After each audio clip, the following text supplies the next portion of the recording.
Aita 4, uninviting my brother and nephew from my celebration dinner. My sister and I, early 30s, have an older brother. He's on his second marriage. His first marriage gave me my nephew, Connor, 15. Connor is autistic. When he was born, at the time, sister-in-law's family was the village. My parents were also the village. My sister and I were not. This resulted in many arguments until I told my parents they could either have my brother and his family and I would go and see, or they could respect my boundaries and I'd still be around. They agreed. Eventually, my brother got a divorce because of marital problems, one of which was his ex-wife insisting that I and my sister step up and help. I felt bad for him, still do, but I wasn't going to change my stance. My sister didn't either. I have lived out of state for a bit and recently accepted a new job offer close to home. It came with a nice bonus, so I decided to invite my parents, sister, and brother out for dinner at my favorite KBBQ spot.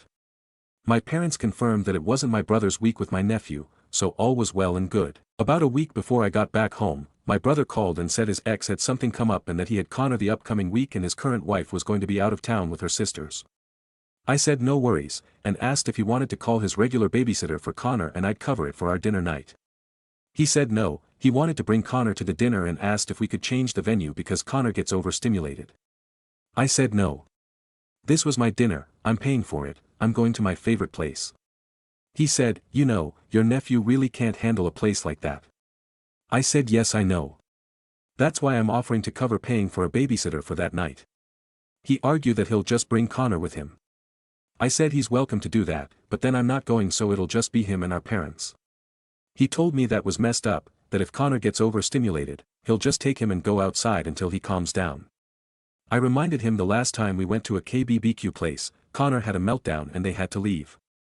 My parents always feel bad for Connor, so they'll usually leave and go to my brother's house to help. I said I didn't want that happening. I wanted to have a nice dinner without having to worry about that. He told me to go fuck myself and hung up. We went to dinner, my sister, my parents, and I. My brother did not show up. It was a nice dinner. My parents enjoyed it too, but they said they wished my brother had come. I agreed. They then said they wished my nephew had come too. I did not agree. I said it would have likely resulted in my brother leaving after maybe 30 to 40 minutes of being there, and they would have followed him too. They agreed, but said I should have let him come anyway and just deal with it. I said that sounds like a good reason for me not to do that and we didn't talk much that night after that. Edit, somebody suggested I post it here. I've babysat Connor before, even now I will watch him for a few hours if my brother has to do something. I don't watch him all day or overnight though. It's not his fault and he is no way a bad kid. However, I had to set boundaries because my parents and brother, mostly his ex-wife, would take a mile if you gave them an inch. They wanted my sister and I to stay local after high school so we could help with babysitting, and I was not about to do that. I did see both of them before I left, since I wanted to, but I did not apologize for wanting to eat my favorite spot and have it done my way for just one night. Whenever he, my brother, wants to have to dinner, we basically go to the same local spot because it's quiet and doesn't upset my nephew and it's his fixation when it comes to food.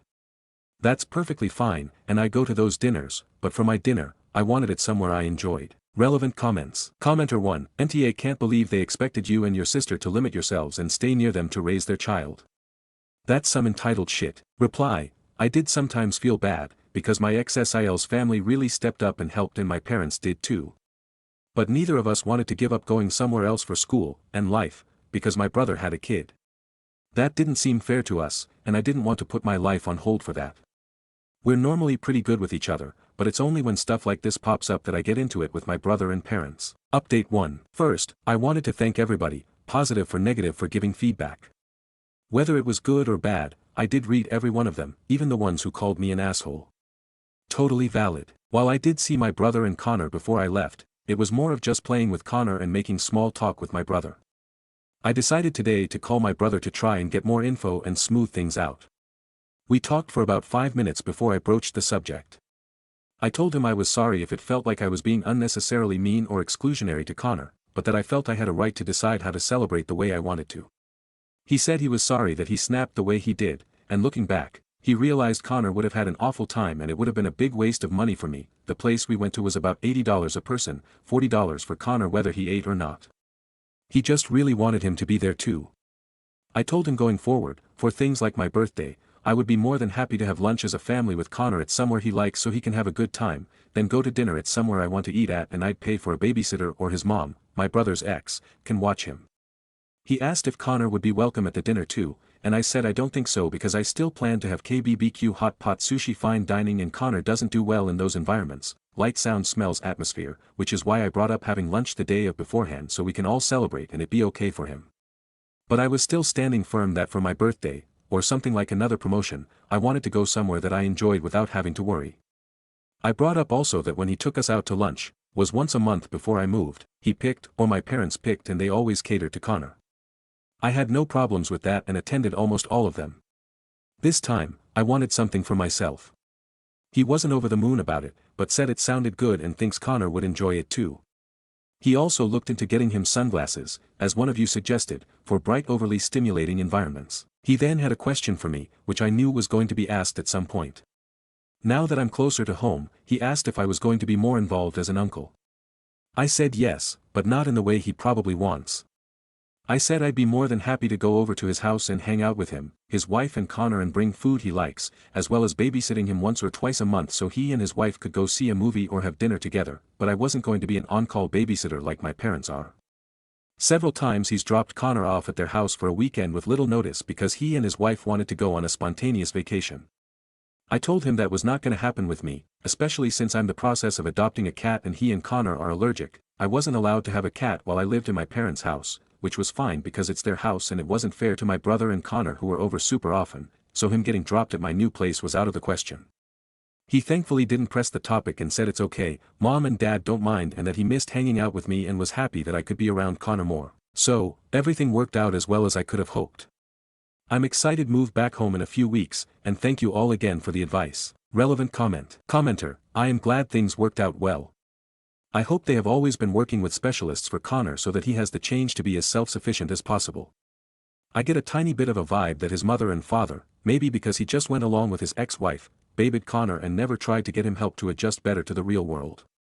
If Connor is incapable of eating at a normal restaurant, how is he going to get a job to support himself? If he can't do that, is your brother making plans for a permanent adult group home for Connor? One day your brother is going to die and it is best if he makes plans way before that happens and transitions Connor as much as possible while alive so that he can adjust. Reply. If he can't do that, is your brother making plans for a permanent adult group home for Connor? That is the case, yes. His specialists have said they don't believe he'll ever be able to be independent as he is effectively nonverbal and still very prone to meltdowns despite the best efforts of my brother. Update 2. Hi, me again. Was hoping I wouldn't have to post here again, but well, life had other plans. I, 31M, moved back to LA from Texas for a new job. My parents live here, as does my brother, 40M, his wife, and my nephew Connor, 16. Connor is autistic, and while he's made a lot of progress since he was 10, still struggles with a lot of things. He is nonverbal, stims often, and frequently has meltdowns. My brother, his wife, his ex-wife, and my parents are the only ones really able to calm him down. I regularly watch him once or twice a month so my brother and his wife can go see a movie or hang out. I do not watch him overnight or for several days consecutively, and it's always at their house. After our argument last time, my brother and I have been on pretty good terms. He hasn't really pushed boundaries about babysitting and we've mended our relationship quite a bit. However, something came up recently that has us on rocky terms. My brother recently got news that he was selected to attend a conference out of the country. The company is putting him up in a hotel for 10 days and while they won't pay for his wife to go, they have no problems if he pays her airfare and everything and occupies the room with him. I'm very happy my brother got this opportunity. The issue is child care. The conference happens to align when my parents and sister are going to NYC for a week to celebrate my sister's birthday. Nothing is refundable and my parents promised my sister this over a year ago they'd do this. His ex-wife, Connor's biological mother, will also be out of town for work. So that leaves me. When he called me up to explain everything and ask, I told him no. However, I listed reasons for why I wouldn't do it. I live about 90 minutes away. Distance-wise, not that far, but LA traffic makes a lot of things more difficult than they should be. I don't mind making the drive once or twice a month when I'm watching him, but I do not want to make it 10 days in a row. Connor cannot come to my place because I have a cat and he is allergic, as well as me having things around the house that are fragile. I do not WFH, and Connor would still be in school, so I would have to likely put in PTO to do it logistically. The longest I've watched Connor was about 6 hours. He had a meltdown near the end that I was unable to calm him down from, and it was only my brother and his wife getting back 20 minutes later that saved me. I cannot picture myself doing it for 10 days straight. This one might sound really selfish, but I don't want to set a precedent. If I watch him overnight even once, I know my brother and his wife would push it on me again. I don't want that to be a thing. I'm happy with our arrangement of me watching him once or twice a month and hanging out with him with my brother and our parents. That being said, I would not hesitate to watch him during an emergency. But that is a totally different story. I explained this all to him. He wasn't happy. He went off on me about how he thought me being back would mean he could rely on me for this. I have said before, I am not an on-call babysitter, and his wife would really like to go on this trip. I said I'm sorry, but I'm not doing this. I said I would be happy to go and help her on the weekend he's not here and hang out with Connor, to give her a break, but I'm not going to risk my own mental health for 10 days and use 8 days of PTO to watch him for a non-emergency. He had a few choice words for me and hung up.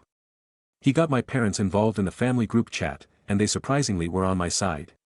They said it would be a really nice gesture if I did it, but reminded him that I've never watched Connor overnight and his wife doesn't have to go on this trip.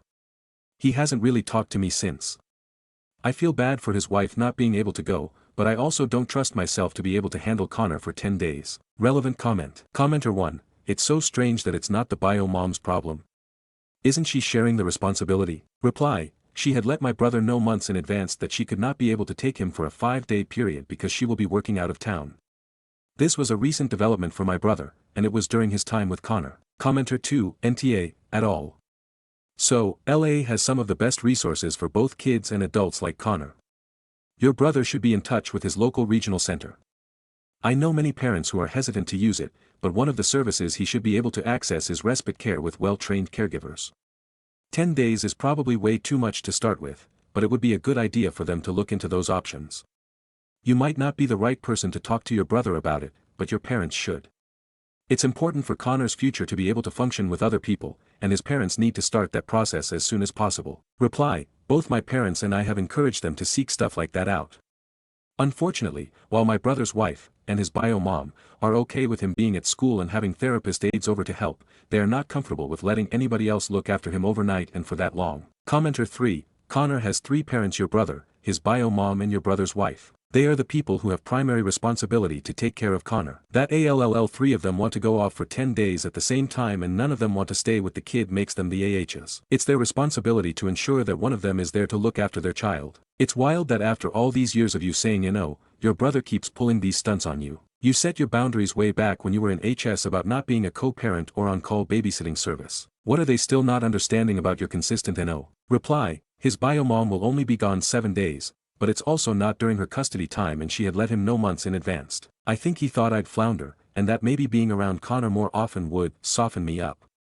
He was sort of right. I do enjoy spending time with Connor versus when I was younger, but I'm not willing to give up my freedom and personal goals to regularly be called upon to be a babysitter. I quite like my arrangement. Is it possible for OOP's brother to take Connor with him? Reply, taking him isn't an option. His bio mom will not allow him out of the country, per their custody rules, and the last time he went on a 45-minute plane ride to SF, my brother described it as the longest 45 minutes of his life. I cannot imagine what 10+ plane ride would be like. OOP's brother and his ex-wife have to figure out the childcare plan for their son. Reply, I agree. If I had to guess, his wife is gonna stay home.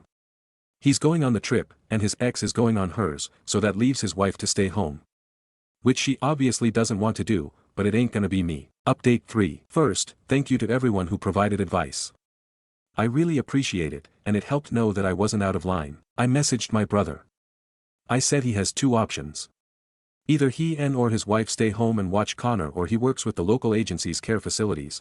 I apologize if I'm not using the right terms, to get respite care for him for as long as they are gone and I check on him during the weekend. I would not be watching him, and I will not hear him out in regards to that. He called me and his wife got on the line and said that I know how she feels about other people watching him overnight, and how his mom feels too, and she's never been to this location before and it's on her bucket list.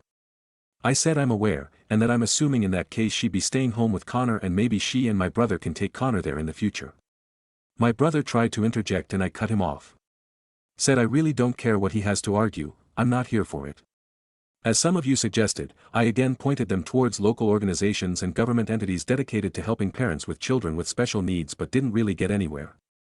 I was really burnt out over everything, so I said good luck with the situation and hung up. I made a group chat with him and his wife and told him that, going forward, I will be visiting them once or twice a month. Meaning, one of them has to be there when I'm there. I'm not watching Connor alone anymore. I feel like this is a good compromise, letting me still hang out with Connor and also not being a caretaker. I told them that, maybe in the future, we can work back towards what we had before. But not anytime soon. They both wrote back paragraphs on how they were sorry but they had no other choice and thought maybe I'd do it for them, that this could be like a second honeymoon for them, and to please keep watching him for a day or two a month. That they'd even pay me for it. I told them no amount of payment is worth it. It's not fair to me, it's not fair to Connor. He is not my son, he is theirs. That they need to start working with agencies now, and get him accustomed to care and other people watching him, because our parents are getting old and soon they won't be an option. My brother responded that he and his wife will start the process, and get his ex involved too, but if that doesn't work, what are they going to do? I told them that it's on them. I'll happily join them in researching organizations and benefits, but if they have an inkling in their head that I'm going to do for them what my parents do, they are out of their minds. His wife asked if I would consider getting training and learning how to care for Connor like they do, and I shot that down. I am more than happy to be the fun uncle that drops by and hangs out, but I value my independence and I won't let that be compromised. Both of them eventually just gave me thumbs up emojis. His wife said she was going to stay home with Connor and not go on the trip, and said they'd see me in 2 weeks to have a hangout. We'll see what happens then, but at the very least, I'm not on the hook for watching him and someone that can calm him is. I will do my best to keep pushing them to expand their circle and seek out other options and programs that help them with Connor, as I think that would greatly benefit the quality of life of all of them and prevent a situation like this from ever coming up again. Relevant comments. Commenter 1, just don't go visiting when he's due to leave. They'll claim a date night and come back after 10 days. Reply, I happen to have a randomly placed out-of-town getaway around that time. Smiley face. Commenter 2, has your brother and his family made any plans for your nephew's long-term care? What happens as they age, or die, and can no longer care for him? Reply, they are working on that, but they're still in the "we can handle him" stage, despite things like this showing they can't. Update 4. Once again, thank you for all the comments and advice. They are all greatly appreciated. I went to hang out with my brother, SIL. I realize it was strange to call her my brother's wife the whole time, and Connor over at their house. My brother ordered pizza and he played with Connor while my SIL and I hung out in the living room. My SIL, surprisingly, apologized. She said she was very sorry with the way she was acting. She told me how, coming from the Midwest and her family, she's an only child, she was very used to seeing aunts and uncles take her and her cousins for a few days or weeks when parents had to do something. That they'd do sleepovers and the like, and always had parties at a different relative's house pretty regularly. She thought that based on her friends and how their families did roughly the same thing, that it was very commonplace.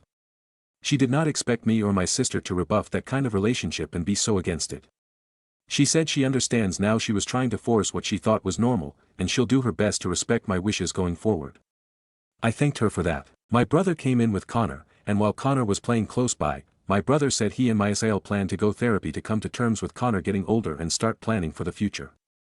He said it was stupid to think our parents would be around forever, much as we both wish that. He's hoping in a few months they, my SIL and Connor's bio mom, will be comfortable enough to start leaving him overnight at respite care and with individuals trained to handle kids like Connor. My SIL joked that she hoped that in a few years, maybe they could all go to the destination my brother was going to. I was happy to hear that. I told them I am really happy they are moving forward, but I also wanted to lay out some things I want them to know. I'd be happy to go with them to check out care facilities and assisted living, I believe that is the term, facilities that Connor may go to when the inevitable happens. I'd be happy to, if something horrendous happens, make sure that their assets and savings are used to take care of Connor and his needs. I'd visit Connor at said facilities when he's there. I would not take on any kind of caretaker role now or ever. That is not something I want to do. If they ever try what they tried recently or attempted to broach the subject again, I would go LCNC. I said this more politely than I wrote it, but that was the gist of it. I will accept being called an asshole for this, but I took some of your advice and spelled it out for them in case they weren't getting the message. I would never let Connor end up on the street, but I also would not let him live with me and I would never be his guardian adopt him. I would make sure he is with people who can handle and care for him the right way. Both of them took it pretty well, and were happy to know that I would make sure that I'd execute their wills correctly if it came down to it. My brother apologized again about the last argument. I told him I accept his apology, but, politely, to never ask me to do that again. I reminded him that his dream was to be a dad and have a family. My dream was to travel the world. I am going to start doing that soon, probably week-long trips at most, but that I wasn't going to ever sacrifice my happiness and youth to be a caretaker. I love Connor, but he's my nephew, not my child. And that I love him, my brother, too, but there are certain things I draw the line at. We hugged it out and had a good rest of the night, so that's that. I am really hoping that they keep to their word. I am so emotionally drained from all this, that I honestly don't think I could stand another situation like what happened prior. But here's to baby steps and small victories. Relevant comments. Commenter 1, why wasn't Connor staying with his mother an option? Reply, she was also on a business trip. She communicated this to my brother since late last year, early this year, and it was when my brother had custody, so hers took precedence. Commenter 2, glad to see that your conversations with them are taking root. As far as your Sill's expectations on family, not all families are like the one she grew up at, and she should have used her words a long time ago instead of stewing in resentment when she saw it was not happening. Commenter 3, that bit about Sale apologizing for not understanding that you and your sister weren't amazing and generous like her own family was pure shade, lol. I mean, everyone knows these Californians are lefty assholes who don't love their families or God. It's not real America like the Midwest, am I right? But at least it's all out there now. Stories number 2. Whipped for taking a job with my dad's biggest client, meaning he won't get any more work with them. My dad has a business that me and my brother work for. My dad wants to leave the family business entirely to my older brother. He says it makes the most sense because my older brother is his oldest child and has been in this business the longest. He has a business degree, and knows much more about the business side of this work. While I do the physical aspect of the job very well, I was a bit impulsive when I was younger, so he doesn't think it would be a good idea for me to be in charge. To be honest, I don't think it would be either, but considering how much I contribute to this business and that I am his son too, I think I should at least get some say in the future of the business and a stake in the company. Not even half, but some. In the end my father said no, but that I would get some money after he died. The whole thing really pissed me off and I was starting to get bitter continuing to work there and be around them, so I gave my 2 weeks notice. I've just been trying to keep a neutral demeanor the whole time. This week is my last week and Jared, the guy that represents our biggest client, was asking if I could take care of this other project next week. So I told him I would pass that along to my brother, but that I'm not going to be working here next week. Jared and I talk a lot and are pretty friendly with each other because I'm the one that mostly works this job. We've actually hung out outside of work a few times. So he asked why I was leaving. I just said for personal reasons. He asks where I was going to be working and I told him I wasn't sure yet because there's not a lot of business that need employees with my skills. Anyway, today while I'm working, Jared's boss comes down and asks me if I will consider working for them. He said he's been thinking for a while of doing all this work in-house, but has been having trouble finding someone experienced since it's such a specialized field. He said he's always been very happy with my work and that's why they always request me. He offered me a 3-year contract and the salary is so much more than I would ever have made at my dad's company, plus it comes with benefits and an office. Not sure what I'll do with an office, but that seems pretty cool. I also get to pick out the equipment and I can hire 2 employees to work under me. Overall it's an amazing deal, but I know that losing this client will hit my family's business hard. At the same time, it's not like I was asking for it or trying to steal their client. He was the one that came to me and wanted me. I thought about maybe using this as a bargaining chip with my dad to get some say and stake in the company, but honestly I don't want to get it that way and I just don't want to work with either of them anymore. Edit. I really regret putting the whole bargaining chip in this post. People seem to keep focusing on me doing that when I say right afterward that I don't want to and don't want to even work with them anymore. It was just a fleeting thought, guys. Edit 2. Seriously guys, not actually planning on bargaining or negotiating with my dad or brother. Relevant comments. Commenter 1, NaH, it's not personal, it's just business. If he's been thinking about looking for someone specialized in the field, he could have left from your dad's firm at any moment once said person would have shown up.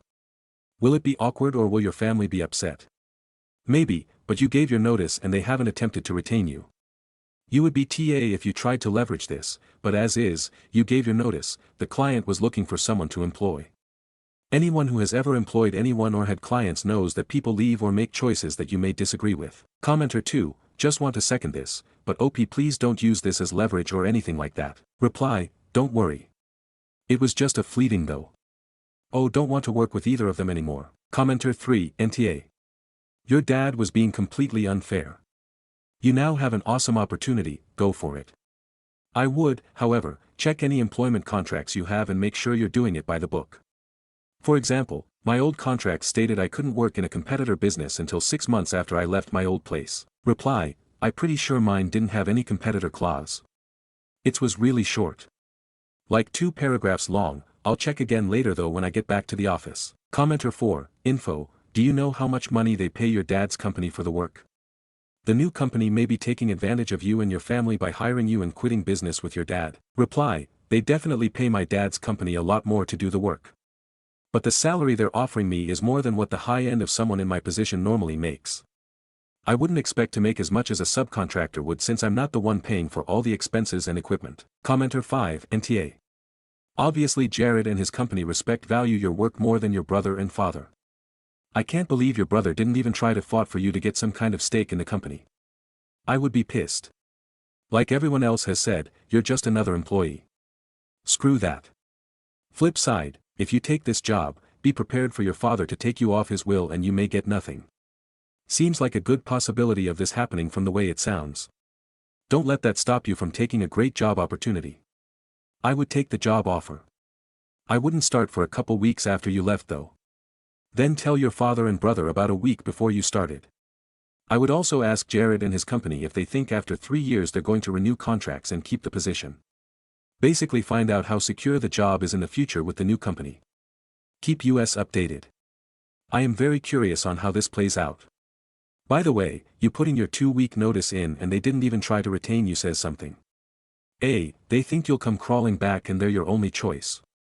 B, they don't care. C, maybe they think you was trying to use your 2 weeks as bargaining chip to get a stake, and they showed that they wasn't budging on decision. Reply, when I put in my 2 weeks notice they did offer me a small salary bump, but that honestly felt more like an insult at this point. Commenter 6, info I'm guessing the guy has the choice of hiring you or you dad's company. In which case of course he came to you. He's saving money buying your work directly. Make sure you're actually getting paid what you're worth. They're definitely paying you less than they paid your dad, that's why they're hiring you directly. Do you know how much your dad was charging them? Hopefully it's reasonably close to what you're getting paid. Reply, the pay is significantly less than what my dad charges, but considering that I'm not going to be paying for any of the business expenses or the equipment like my dad does, the pay is very generous. Update. So it's been a while since my first post and things have been settled. I felt like a good amount of you said it was okay to take the job. There were a few that said I should give my dad and brother a heads up that this was all happening before I accepted the job so as not to blindside them. So that's what I did the day after I made my original post. The talk itself didn't go so smoothly though. They got pretty angry. My dad said this was a reason why it would have been bad to give me part of the business because I'm selfish and only think of myself when he's trying to keep over a dozen people employed. My brother said I was basically betraying the family because I didn't get something that I didn't really deserve from them. I didn't exactly want to stay around them anymore after that, so I just walked out early that day and decided not to finish out the rest of the week that I was going to.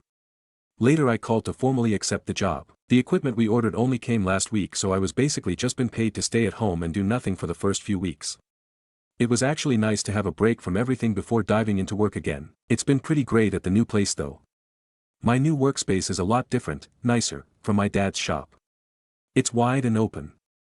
It has air conditioning, assigned parking so no more fighting for a spot on the street. The office they gave me isn't huge, but it's also nice. Like I said in my previous post, I don't have much use for an office, but it's still nice to have a private place to myself, especially one with a mini fridge. Overall I definitely feel much more appreciated here than I ever felt working with my dad. Speaking of which, I haven't talked to my dad or brother since, and I don't think I will. I had heard from Jared that right after I had left after talking to them about the job they had called my new boss and tried to deter him from hiring me. I also heard from a cousin that my dad's business isn't doing so well right now and they had to let some people go and are downsizing. Some of their other clients had shut down their businesses due to COVID. So that combined with losing their big client permanently hit them hard. Anyway, there's not much more to say than that. Many of you were right in that it all likely did permanently damage my relationship with my father and brother, but I still want to say thank you to everyone who encouraged me to take the job. Relevant comments. Commenter 1, congrats on the new job. It's bad business to rely so heavily on a single client vendor product. That's your dad and brother's faults. Calling your new boss to badmouth you reflect very poorly on them. I doubt Jared is going to recommend them to anyone who needs the service they offer after that. Enjoy your new office, with mini fridge. Me jealous. Reply, LOL, the mini fridge is honestly one of my favorite things about the new place. Commenter 2, in the original post you said you'd be able to hire a couple of people to work under you. Any chance you can hire 2 people that were laid off from the family business? Reply, I actually already hired people before I found out about the layoffs. Commenter 3, My dad said this was a reason why it would have been bad to give me part of the business because I'm selfish and only think of myself when he's trying to keep over a dozen people employed. My brother said I was basically betraying the family because I didn't get something that I didn't really deserve from them. They're mixing up cause and effect. Business partners are responsible for looking out for the well-being of the business, employees are responsible for doing a job in return for money. Your father and brother made a decision that you are an employee instead of a business partner, and now they're mad at you for acting like an employee instead of a business partner. If they actually wanted you to act in the best interests of the business instead of seeking the highest pay and best working conditions for the job you are paid to do, they should have cut you in as a part owner so that it would actually be one of your responsibilities. Commenter 4, it's unfortunate that your dad and brother didn't consider the potential consequences of their decision. I'm sorry they have chosen to make all of this your fault, blaming you for looking after yourself and your own future. I wish you the best of luck in the new job, and hope that your family will eventually be able to mend things. Stories number 3. Aita for not insisting that my fiancé forgive my sister for slapping her. I, 30M, am engaged to K, 25F. She is an orphan with no immediate family in the US, her aunt's godmother live in Europe. I am the oldest of 6 kids and the issue is with my sister, Amy, 17F. My family is loud, boisterous and very close. When I first met Kay she was excited hearing about my family and meeting them. They are a lot. Kay is more reserved and quiet but was welcomed with open arms and for the past 2 years, no issues. Now the issue, we play a lot of games when we get together and it gets very competitive. Kay is more chill but she plays as hard as everyone else. Amy and Kay were on the same team for Pictionary and Amy was going nuts about them losing to the boys, me, my brother, dad etc., and was honestly cheating. Kay didn't play along and kind of laughed when they lost saying, it's just for fun, and Amy slapped her hard across the face. None of us could believe it. My parents were very upset with Amy and immediately sent her to her room. She was screaming that she didn't mean it, and apologized on Amy's behalf. Kay was holding back tears and asked me to take her out of there. We don't live in my home state, so we went back to the hotel. Kay was very shaken and said that she has never been hit in her life. Never spanked or in a fight. The next morning she had a large welt on her face, it looked really bad. I snapped a photo of it and sent it to my parents saying we were going back home. That was 2 months ago and Kay wants nothing to do with Amy. We were in the early stages of wedding planning and there was talk of all 4 of my sisters having some role in the wedding. Kay now wants just her BFF as MOH and MOH's daughter as a flower girl. She originally was going to have my mom and sisters meet her in NYC to try wedding dresses and have her aunts come here. Now she's going to France alone to shop with her family. My sisters are very upset. My mom understands how this affected Kay and she spoke to her about it. Kay said she felt that she did not want to only exclude Amy so none of them are included. But she said that if my mom explained it to Amy and the other girls and they were okay with that she would possibly consider some involvement. Well that did not go well, my aunt was there so she told me. Amy flipped and demanded it be all of them or none. My parents talked to me and asked that I bring Kay to them and we sit with Amy and have a face-to-face to apologize and clear the air. They also want Kay to apologize. I said she had nothing to apologize for. When Kay heard she said she's not going to their house again if they think she owes anybody an apology. I'm 100% behind Kay and Amy has always been the most challenging of my younger siblings. I love her but she crossed a huge line. But I don't want this to cause a massive rift. Am I wrong for 100% backing my fiancé? Stories number 4. My 46F, BF, 38M, won't let me end the relationship. How do I get out of this? My boyfriend James refuses to let me end the relationship. We've been together for a little over a year and living together since November. Before we moved in together things were good. We lived in different areas, so most of our time together was over weekends. We got along well, talked often, phone and texts, did things together, met each other's families, etc. If any issues arose we talked about them and worked it out. Which is why we decided to move in together. That's when things changed. After moving in together he started becoming more and more clingy. Wanting to spend every available minute together. He started staying home a lot. I work from home. We all of a sudden were constantly together. It started to become an issue.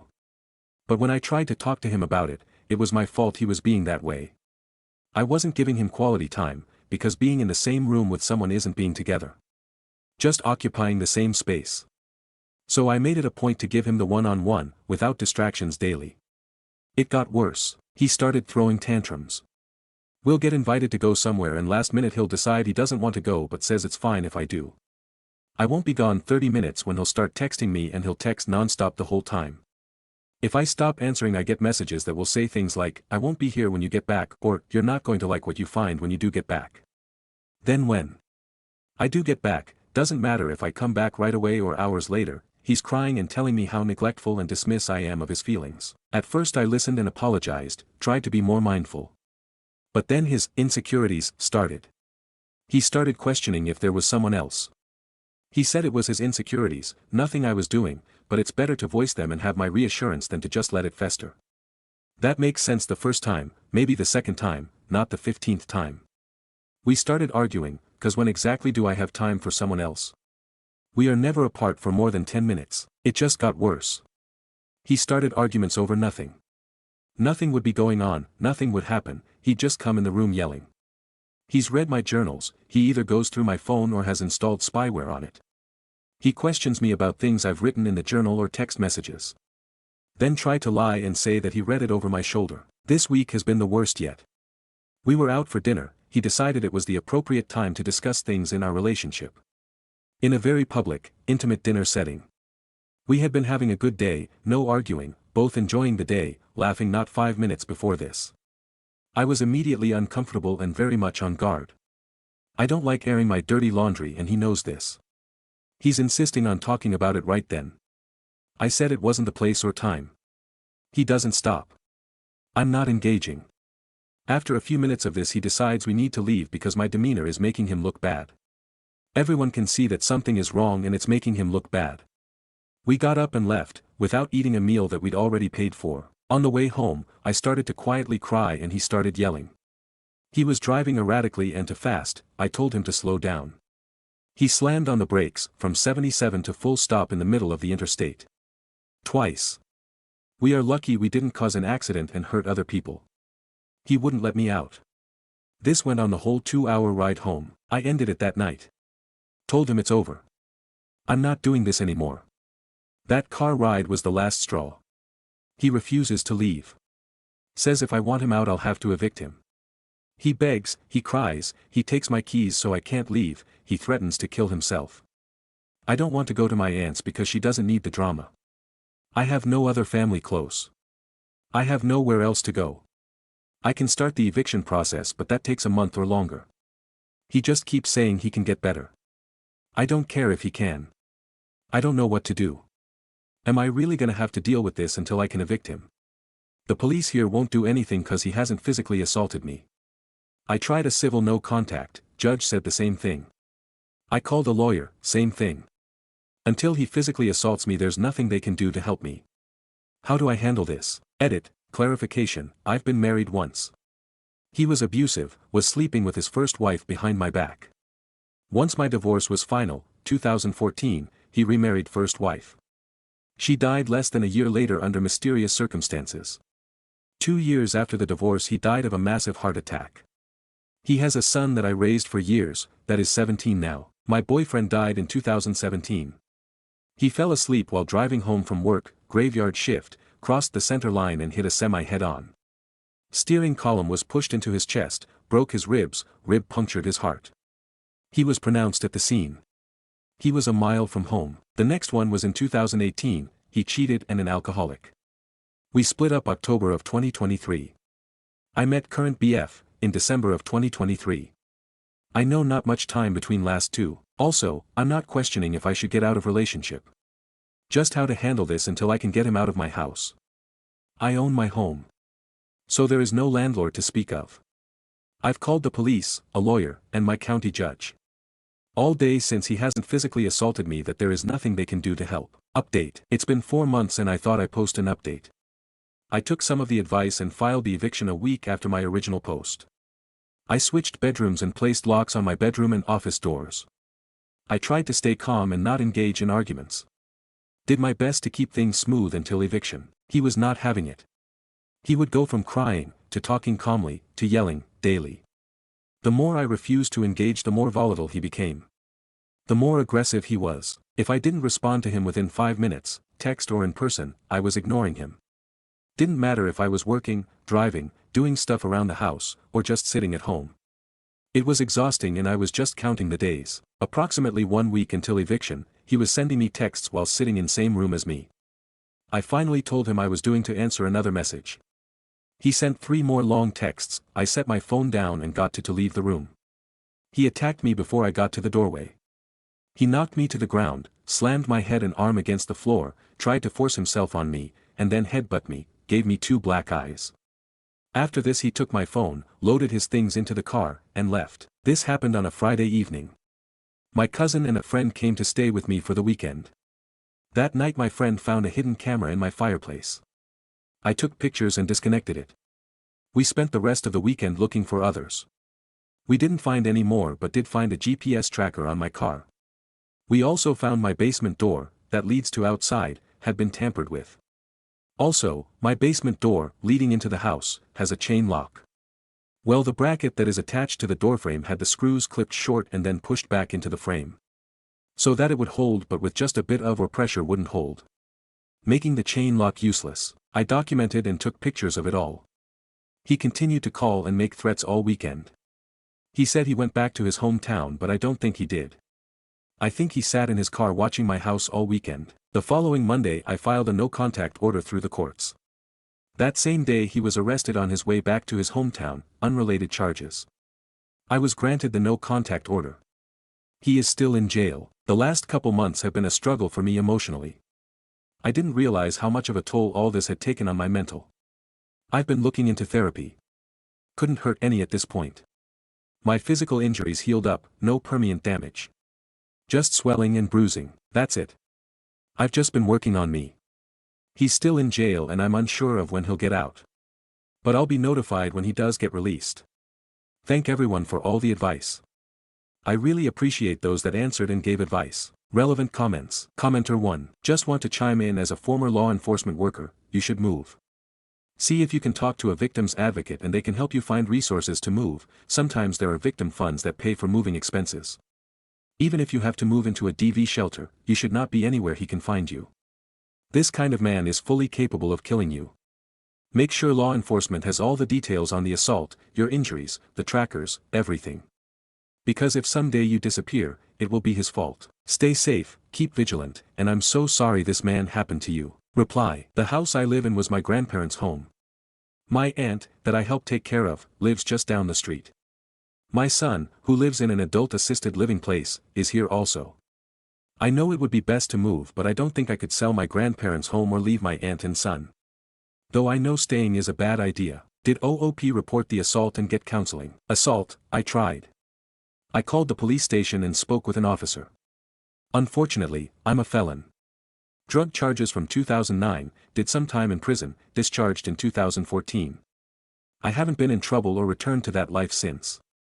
When I called to report it, the officer that took my call was one of the officers that was the lead on the raid of my home when I got my charges. Once he asked me for my name and I told him, his response was, "Oh, well, I can't help you." I asked what to do if he couldn't help me. He said I could try to file a no contact through the courts. So that's what I did. Counseling, I've started looking into it. I've got to find one that my insurance approves of. Update 2. I really appreciate everyone's advice and concern, it really does mean a lot. I decided to heed everyone's advice and move. I went and spoke to my aunt and told her everything. I'd previously told her very little. She has offered to buy the house, so it can stay in the family. We have also found someone to come twice a week to help her with her household stuff and a daily meal delivery service. I've also spoken with my son and he assures me that he is and will be okay. He'd rather I be safe. I work from home, but my boss is helping transfer me to a different office. But assure me that I don't have to wait for that to happen before I move. I'm also now working with a DV organization. I've been in contact with an advocate and she is helping me navigate through all this. I'm overwhelmed and stressed. But I'm doing what I need to do, so that I'm safe. I'm sad and disappointed in myself for putting my family in this situation and making them have to rearrange their lives because of my bad choices. Again, I want to say thank you to everyone that responded. Stories number 5. Aita for refusing to share my birthday with my stepmother. My stepmother's birthday is the day after mine. Since my father started dating her, about 10 years ago, I've been expected to share almost every celebration we make for my birthday with her. I was fine with it because I was in my early 20s and had other people to celebrate with, namely, my mom and my friends, but it still bothered me that my dad and I couldn't have our own thing. I'm married with 2 kids, 8M and 3F, and we have a little tradition. Because I was born in the second half of June, there is usually a Pixar movie playing in theaters. Every year on my birthday, we go to the movies to watch it and then have dinner together. We've been doing this since my son was 3, though we watched the movies at home in 2020 and 2021. This year, we're watching Inside Out 2. It will be my daughter's first time joining us. She just started sitting through movies, so we're all very excited. I'd never told my father or stepmother about this tradition. Last week, while we were visiting them, my kids told them we'd be going to the movies for my birthday, and I ended up explaining everything. The next day, my father and stepmother called me to tell me they were paying for the whole family, me, kids, husband and both of them, to go to the movies and have dinner, just like I'd planned. It was obvious they intended to celebrate my stepmother's birthday at the same time. They referred to it as our birthdays and suggested her favorite place for dinner. I told them that while I understood it was close to her birthday as well, this is a tradition intended to only celebrate mine, and I prefer to enjoy it with my children and husband. As such, I prefer to pay for myself and would appreciate it if they didn't join us. They're both very upset. My father called me entitled for refusing to celebrate my stepmother's birthday as well as mine, and said I'm sending a terrible message to my kids by refusing to share. I feel like I'm too old to be acting like this over my birthday, but I don't want to share this tradition with her. Some of comments. Do they know what theater you're going to? We don't know what theater we're going to yet, and they won't be informed once we know. Top comment. Sounds like your and your son's birthdays are very close to mine. I'll take the opportunity to state I'm turning 32. My birthday is not an event I look forward to all year, but I do care about it and enjoy celebrating it. I don't think there's a problem with that. If I'd never been expected to share my birthday with my stepmother before, I wouldn't mind doing it now. But it happened frequently for years, so, do it this year, doesn't really apply. And I will turn down any gifts that come with strings attached, meals included. Top comment. Commenter 1, NTA. First of all, they invited themselves to the movie celebration. You didn't invite them. That was rude of your father. Secondly, how awful to have to always share your birthday celebration with the new wife. Why can't you have a celebration of your own? It's almost as though your father thinks no one will come if the celebration is only for the new wife. Lastly, your father is the one sending a terrible message to your kids, by making sure they know how unimportant your birthday is to him that he forces you to share it with the new wife. It's sad that the new wife can't be the voice of reason and say, it's okay, we can do mine separately, but she isn't. She too is upset about it. Talk about entitled. Not you. I would tell them that this is a family tradition between you, your kids and your husband, and they are welcome to create their own family traditions for the new wife that don't include your family, and that all of you can get together at some later date to celebrate the both of you. Update post. I posted here about a year ago and meant to update, but completely forgot about it. Still, I was very grateful for your replies, so I want to let you know what's been going on. First of all, as I write this, I've just celebrated my birthday, June 22nd, with my husband and kids. We watched Elio in theaters and went to a restaurant I love. It was wonderful. My father and stepmother were not involved, as they've traveled for her birthday. Secondly, your comments on my first post, as well as some other things I had going on in my life at the time, led me to reflect a lot about my relationship with my father. I've chosen to save the majority of that for therapy, but what's most relevant here is that I realized I don't really know how to celebrate my birthday. I've been expected to prioritize what others wanted since I was a teenager.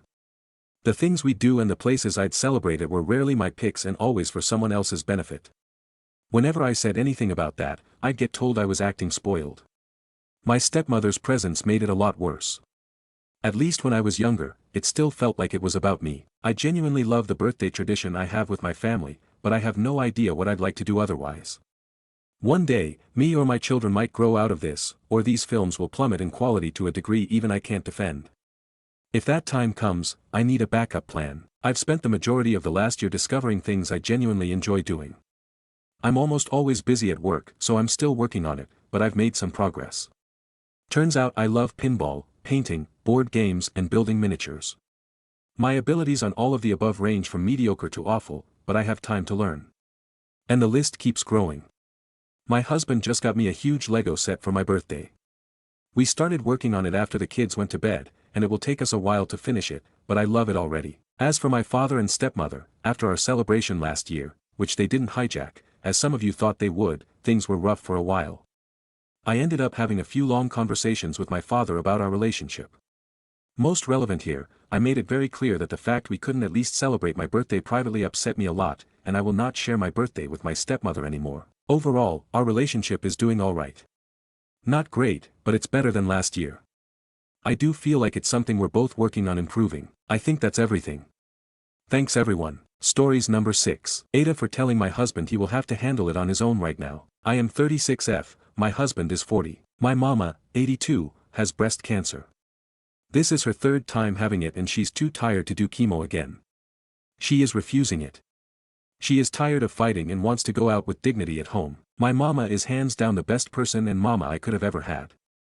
I don't think she has ever once raised her voice. She is the most caring person I've ever met. She is just as good of a grandmother as well. There are 14 of us and I am the youngest. She raised 14 babies and 27 grandbabies, 6 great-grands and probably just as many friends of babies and grandbabies. Never once raising her voice or hands to one of them. She is incredible. She and my dad have been together for 64 years and I know as soon as mama goes daddy will be right behind her. He looks like he has aged 10 years in just a few weeks.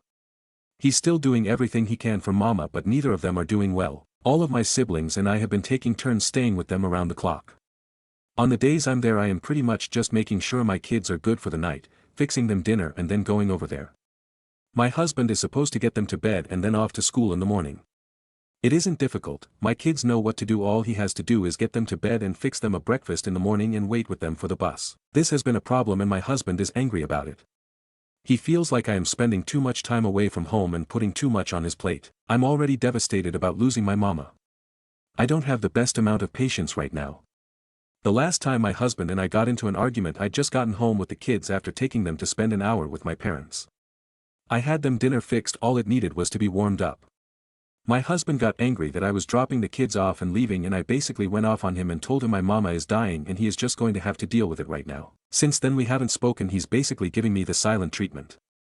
I'm upset about everything going on and very angry with my husband right now. However, if I was in a hole for going off on him. I don't think he fully deserved it and we haven't spent time apart since we got married 12 years ago, so maybe I was being in a hole. I know it isn't easy for him right now either, but I really expected him to step up and help considering the circumstances. I mean, they are his kids after all. He should be able to handle it. Stories number 7. My family didn't let me say goodbye to my dying grandfather. Now I'm considering cutting ties. I just got off the phone with my grandmother, and I am truly at a loss for words. For some background, my parents have been divorced since I was a kid. My father relocated once I went to college, and my grandfather, my father's dad, started battling cancer shortly after my sophomore year. He and my grandmother were unable to attend my undergraduate or graduate school graduations because of his illness. My father on the other hand voluntarily skipped my graduate school graduation, citing how it wasn't that important because he already saw me walk across the stage once. This, coupled with years of emotional abuse and neglect, led me to the decision to go low to no contact with my father about 2 years ago.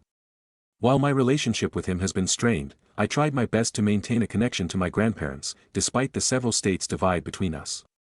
My grandfather was a man of few words, but our conversations were always genuine.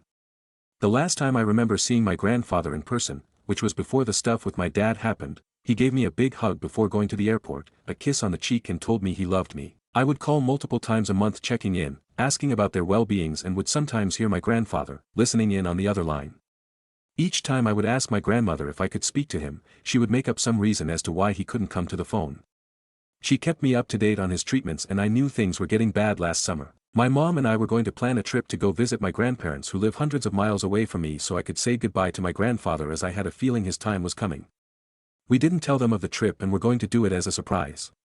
The week before my mom and I were scheduled to fly out, I got a text from my aunt saying that my grandfather had passed. I was crushed. No viewing, no funeral, but they told me they were thinking of doing a celebration of life in the spring. They did cremate him, but no one other than my grandmother allegedly was present for it. I did call my dad to express my condolences, and he mentioned how my grandfather died disappointed in me because my father and I didn't speak anymore. This brings us to now. I called my grandmother to check in. She mentioned how she regrets and feels bad that I'm not as close to her and my grandfather as I am to my mom's parents, which is true, as for a period of time in my childhood, my mom and I lived with her parents. Growing up, we also lived about an hour away from them compared to the 12 to 14-hour drive it would take to see my dad's side of the family. The one that they see the most and interact with the most is more than likely the favorite grandchild. What? I have one other cousin on my dad's side, so was she implying I wasn't the favorite? But here's what made me skin crawl. She gave me a play-by-play of the weeks before my grandfather passed. Apparently, my grandfather had scheduled to do a medically assisted suicide, since the state they live in is a death with dignity state, 2 days after he had passed, which still would have been the week before my trip to see them. My dad, aunts, uncles and cousin came the weekend before to spend time with him and say their goodbyes. No one had told me of my grandfather's plan. No phone call, text, email, nothing. Then, the day of my grandfather's passing, the doctors asked my grandmother and the family present if they would like to administer a medication to keep him alive just a few hours longer so that other family and friends who may not have been present could have the chance to say goodbye. They declined, saying how my grandfather wouldn't have wanted that. His intestines twisted up because of his medications and caused sepsis, so he was in an exorbitant amount of pain. My face went hot on the phone. I understand not calling on the day of his passing when there's a lot of chaos and you're trying to process your own grief in that moment, but the fact that there was a plan for him to peacefully go that week, and I could have had a chance to say goodbye makes my blood boil. Why didn't someone call or text about his intentions? The countless times I asked on the phone to speak to him, why couldn't she just put him on the line once? I truly don't want to believe that my grandfather was disappointed in me, but I'm starting to question why I was so out of the loop. Is it because I'm not the favorite? It took every fiber of my being to not lash out and scream as my grandmother sobbed recounting the story on the phone. I mustered up the strength to not break down and found a way to get off the phone with my grandmother. I don't know what to think, but my heart is telling me that I am no longer part of that side of the family. If there even is a celebration of life, at this point, I'm not sure I would want to go. My mom suggested I write in and get people to weigh in, but she is on my side. She's been great through all of this. So Reddit, Wibta, if I continue this no contact and extend it to my dad's whole side of the family after they refuse to let me contact my grandfather and say goodbye before he passed away. Relevant comments. Commenter 1, I wonder how close your dad was to his parents, his mom, and how much they financially relied on him. If she were close, or if they were pretty financially dependent on him, he may have been working behind the scenes to manipulate them into keeping you out of the loop so you couldn't say goodbye. I'm so sorry for your loss and how you found out. And I'm even sorrier that your entire dad's side of the family failed you like they did. Reply, they are not financially reliant on my father. My grandfather was retired, maybe had a pension, but my grandmother also works. My father occasionally drove my grandfather to chemo appointments and doctor's appointments, but otherwise my grandmother and grandfather used their own insurance, own earnings to pay for treatments. OOP explains about the progress of their grandpa's cancer. Reply, the cancer spread to his lungs, and he was on oxygen. My grandmother sometimes said his voice wasn't that strong and he had a hard time talking. Occasionally, I would hear a faint whistling on the other line. I just made it a point to say, okay, well, just tell him I called. That I love him and miss him. I'm hoping if he was on the line those times, he heard that, and even if it was too laborsome to speak, he knew I cared about him. Commenter 2, your paternal grandmother sucks. It sounds like she was in charge. Commenter 3, your grandmother was gatekeeping your access to your grandfather. You can probably think of the reasons, but not being the favorite is not likely one of them. Jealousy, fear of financial loss, control freak, or she's a miserable old drama queen that likes a scapegoat. So sorry for your loss. Update. TLDR, I was denied being able to contact my grandfather before he passed by my dad's side of the family. I was considering no contact. I decided to call my aunt, the one who had notified me via text that my grandfather had passed in the first place. She, I figured, would be the most straightforward about everything. I didn't initially go into it with the whole, why didn't anyone call me so I could speak to him to say goodbye, but I wanted to get some answers. I wanted closure. I told her I was having a hard time understanding if he had a whole plan and I had numerous chances to talk to him, why I wasn't given the chance to. First, she let me know that she and seemingly her other siblings including my dad didn't know about my grandfather's wishes for a medically assisted death with dignity until after he had passed. She was consumed with her own grief of losing a father that she, or anyone, had the space to call me as they were still trying to process their own emotions regarding his death. Up until the very end, he wasn't thinking about anyone but himself. He was a very selfish man, she said. As far as the whole, grandfather died disappointed in you, she vehemently denied it and apologized for my father's ignorance. She validated my feelings but questioned how much better it would have felt for me to say my goodbyes. I can't say for certain if it would or wouldn't, but I can speak to how I feel and it sucks. My aunt insisted I didn't have that strong of a connection to him, and compared my relationship to the one she had with him and my grandmother did. Realistically, how much of a part of your life was he? I wouldn't let somebody that didn't have that much of an impact on your life while he was alive have an impact on your life now that he's gone.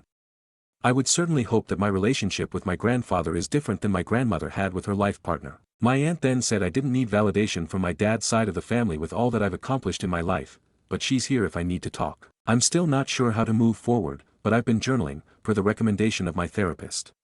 Specifically writing about my grandfather and I's relationship, and the relationship with my father has been helping me navigate my emotions, seeing it written in words.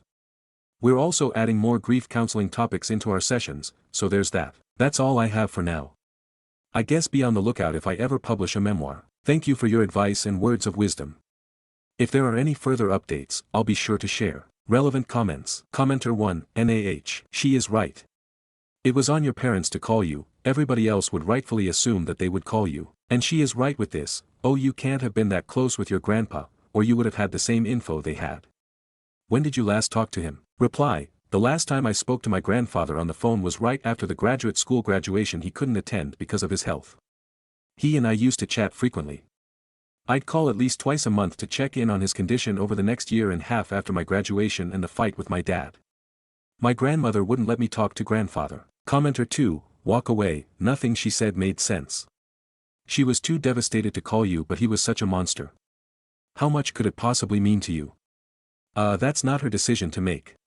Your dad with the disappointment comment. Thinking about himself, utterly selfish, but he forewent the week of last respects. Why wait the week then? There is a lot of toxic bull over that side, skip it. Commenter 3, oh sweetie. Your extended family and their opinions aren't things you have to do anything about. Your feelings and your grief about your grandpa are 100% normal and okay. You deserve all the time it takes to process this loss. It's exposed some toxicity and abuse in how the extended family, at least this aunt, communicate. Take all the time you need to fully process your thoughts and feelings about that, too. Update. TLDR, I was denied being able to contact my grandfather before he passed by my dad's side of the family. I was considering no contact. After conversations with my grandmother and my aunt, things have gone relatively quiet on their end. I moved states closer to home for a new job and have just been settling in the last couple of months since my original post. Fast forward to a few days ago, a colleague and I were looking at obituaries at some cold cases. We like true crime shows and podcasts, and I recommended Clues. One obituary we came across in a case that caught our eye was relatively short, which my coworker said he had never seen one with so little in it. I thought about my grandfather's obituary and said that my grandfather's was similar. I went to Google his to show my coworker, but to my surprise, I couldn't find it. I know my grandfather's first, middle and last name, DOB, date of death, the funeral home he was cremated in, etc. We both thought it was weird, and I just tried to brush it off. But when I got home that night, I began digging through the obituaries on the funeral home's website and newspaper articles in his town online. Nothing. It's like my grandfather's death never happened. Now, after several conversations with the funeral home, I can confirm Dad's family took my name off the obituary. My grandfather is now listed as being survived by one grandchild, my cousin. Not only that, but someone in the family asked for it to be taken off the website, which is why I couldn't find it. I don't know when they did this, the funeral home didn't divulge, but I do know that because I'm not listed as the direct next of kin, I can't change it back. A picture of him and I from when I was 2-3 is literally hanging in my living room. I'm at a loss for words. I can't even fathom how you have a conversation with someone of, hey, why did you take my name of my grandfather's obituary, and change it to say he only has one grandchild? I don't even think it is worth expressing to them how deeply hurtful this is. I don't even want to bring it up to them, so that's I think where I will leave this. I'm going to continue to lean on my mom and her side of the family for guidance in all of this. And of course, therapy. Thank you to everyone for your encouragement, love and support during this time. I really appreciate it. Top comment. Comment, if they have that little respect for you, then why are you still worried about having a relationship with them? Preserve your own sanity and distance yourself from that mess. Stories number 8. Aita for flirting with another girl after my girlfriend introduced me as a friend. Me, 28M, girlfriend, 29F, have been together for more than 2 years. We recently moved city, and she has started working in a new place 3 months ago. 2 days ago was an after-work get-together event at a bar with her co-workers, and she forgot her phone charger at home and her battery was low. I went to give her the extra power bank we have at home, as her phone uses the old USB type. As I went to her table to give it to her, one of her colleagues asked her who I am. Before I could say anything, she replied, "This is my friend, my name." He agreed to lend me the charger. I was a bit taken aback, and looked to her and said, "Friend?" She just laughed and said, "You are so funny, thank you for this," and waved to me, as in implying goodbye. One of the other colleagues asked me that if I was free, I can also join them, and I said why not, and I could sense the annoyance on my girlfriend's face. People were drinking, some talked to me and asked me questions, made conversation, what do I do, where did I grow up, etc. I should mention at this point that my girlfriend and most of her colleagues there were Chinese, and I am Indian. This becomes relevant later. Whenever someone would ask me anything related to how I met my girlfriend, she would pipe up to answer in a way that wasn't untrue, but completely omits any romance, giving the impression that we were just old friends. This kept bothering me, and I will admit I was getting pretty angry. Then one of the colleagues, who initially asked who I was, pretty drunk now, said *GF's name never told us she had such a good-looking friend, and laughed. My GF also did a small polite laugh. I replied, I didn't know she had such a pretty colleague either, and winked at her, which made her laugh more, but my GF became visibly upset. Another colleague said to my GF, seems like you are an expert Cupid. My GF was turning red, and I was also feeling slightly uncomfortable, so after a bit more chit-chat I made an excuse and said I got to go. The colleague said I should get her number from my girlfriend, and then I left. Now, when she came back she refused to talk to me, and yesterday she angrily told me that I had, kind of, cheated on her, and hurt her badly. I replied that although what I did was hurtful, she also needs to own up that introducing me as, just a friend, was hurtful. She refuses to acknowledge it as wrong, saying that she is just socially awkward, and she thought that her colleagues might react weirdly to her dating an Indian guy, as they all are dating white or other Chinese people. Her reasoning is that it is a lot of explanation and questions regarding interracial dating, and she just wanted to avoid all that. I don't buy it. I feel she just wanted to hide the fact that she is dating me. We are at an impasse. I refuse to apologize till she sees that what she did was wrong, and she thinks she did not do anything wrong, and I was mean. Update, Aita for flirting with another girl after my girlfriend introduced me as a friend. Thank you all for your responses and advice on my previous post. The last 3 days were a whirlwind. TLDR, we had a fight, I moved out. Writing this from a friend's house who will let me stay till I find a place. To answer some questions people had, in the work friend group that day there were 3 guys as well. I did not publicly correct her because saving face is quite important for her. She would have had a literal panic attack if I had done that. On Friday we talked. I admitted I was petty, but I was also hurt from her introduction as a friend. She broke down. At work they have a group chat where they share memes and it gave her the impression that they hate Indian people. She did not want to become the topic of jokes, so she had planned to introduce me slowly to the group, as a friend, and after they start liking me, reveal that we are dating. This had backfired badly because I started talking to them last week before she was ready, and she got anxious and went into autopilot mode to support her initial lie that I was a friend. She felt helpless, guilty and hurt when they found me acceptable and cool and I started flirting. Why did she not tell me all this earlier? She felt that it would make me dislike her coworkers who are otherwise, actually nice people, and I would feel bad that she works with them. I asked her if I could see that group chat. I wanted to make sure this was the reason and not a work crush as many suggested. Almost 1/3 of the older memes they shared were Indians dirty uncivilized or Indians horny creeps, etc. Y'all know, they are plenty on IG. There were also some about Southeast Asians, all mostly posted by one guy and one girl, others would just laugh, react or do a one-liner. I scrolled back to an old message by my ex-GF to one of these memes. She had said, I have an Indian friend, he is pretty nice actually. Someone had replied, you found one of the clean ones, to a bunch of laugh reacts. There were also some recent messages after they met me, but I didn't bother read and translate it all. I realized that although she liked my personality and looks, she was never very interested in my language or culture. Since I started dating her, I got an HSK3, can cook most Chinese dishes perfectly, know all about her region, but holy will come and go without her still knowing what holy is. I felt hurt by how those kinds of jokes weren't a big enough deal for her. I asked her why she never said anything to them about these jokes. She said this is the kind of reaction why she didn't tell me before. She feels like a relationship is private, and it is not a part of who she is as a person, especially at work, so she saw no reason to create tension. I feel she just means I am not worth it. I asked her point blank if she would have preferred if I was not Indian. She said it would have made her life easier. That stung me. I packed some clothes and went to a friend's house. I don't even know how to write about my feelings even now, but I felt very hurt, as if my trust was completely broken by her. My friend is going on vacation and will let me stay at his place while I find a new one. Today I went to get my other belongings, and she was crying a lot. She says she does not understand why something so minor can make me break up and throw away a good thing. She says she loves me, and if it is so important she will change her workplace. I told her I will need to think about things, but I cannot be with her right now. My brain honestly feels like a jumble right now. I know that I feel hurt but having a hard time articulating what are the things that hurt me. Stories number 9. Aita for exclusively speaking English with my foreign cousins and mother after they insisted they were better at the language than native-born speakers. Recently, me, F23, and some family including my sister, my mom, my aunt and her daughters, have gone on a holiday together abroad. My aunt, F40, and cousins, twins F15, are born and raised live in my family's native country, whereas my mother moved to England and had me and my sister here. Naturally, I am fluent in English, for those who hadn't noticed, but due to my upbringing, my level of fluency in my mother tongue is questionable. I can hold a conversation, but I'm not exactly perfect. Despite this, I've never failed to take the initiative to always speak to relatives in it, even though I'm often teased for my pronunciations, stuttering, etc. I know that me and my sister are anomalies in being the only ones raised in England, and that everyone else is much more comfortable speaking our native language. My slightly imperfect take on my mother tongue is much better than their completely broken English. Continuing with the story.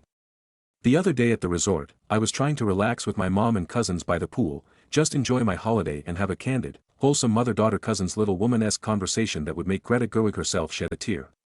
But of course, my mother had to ruin it in typical mom fashion, and start comparing me to my cousins, talking about how they are smarter and more accomplished than me. Ma'am, I am a grown woman studying my master's at uni. Those are teenagers in high school. I stay quiet though, I decide to hold my tongue, because I'm a good person like that. But then she says something cuckoo crazy.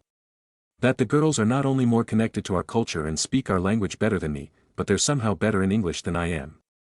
On top of that, she added that people back home, including her, know better English than people from England do themselves. This whole conversation is taking place in not English, by the way. At first, I laughed.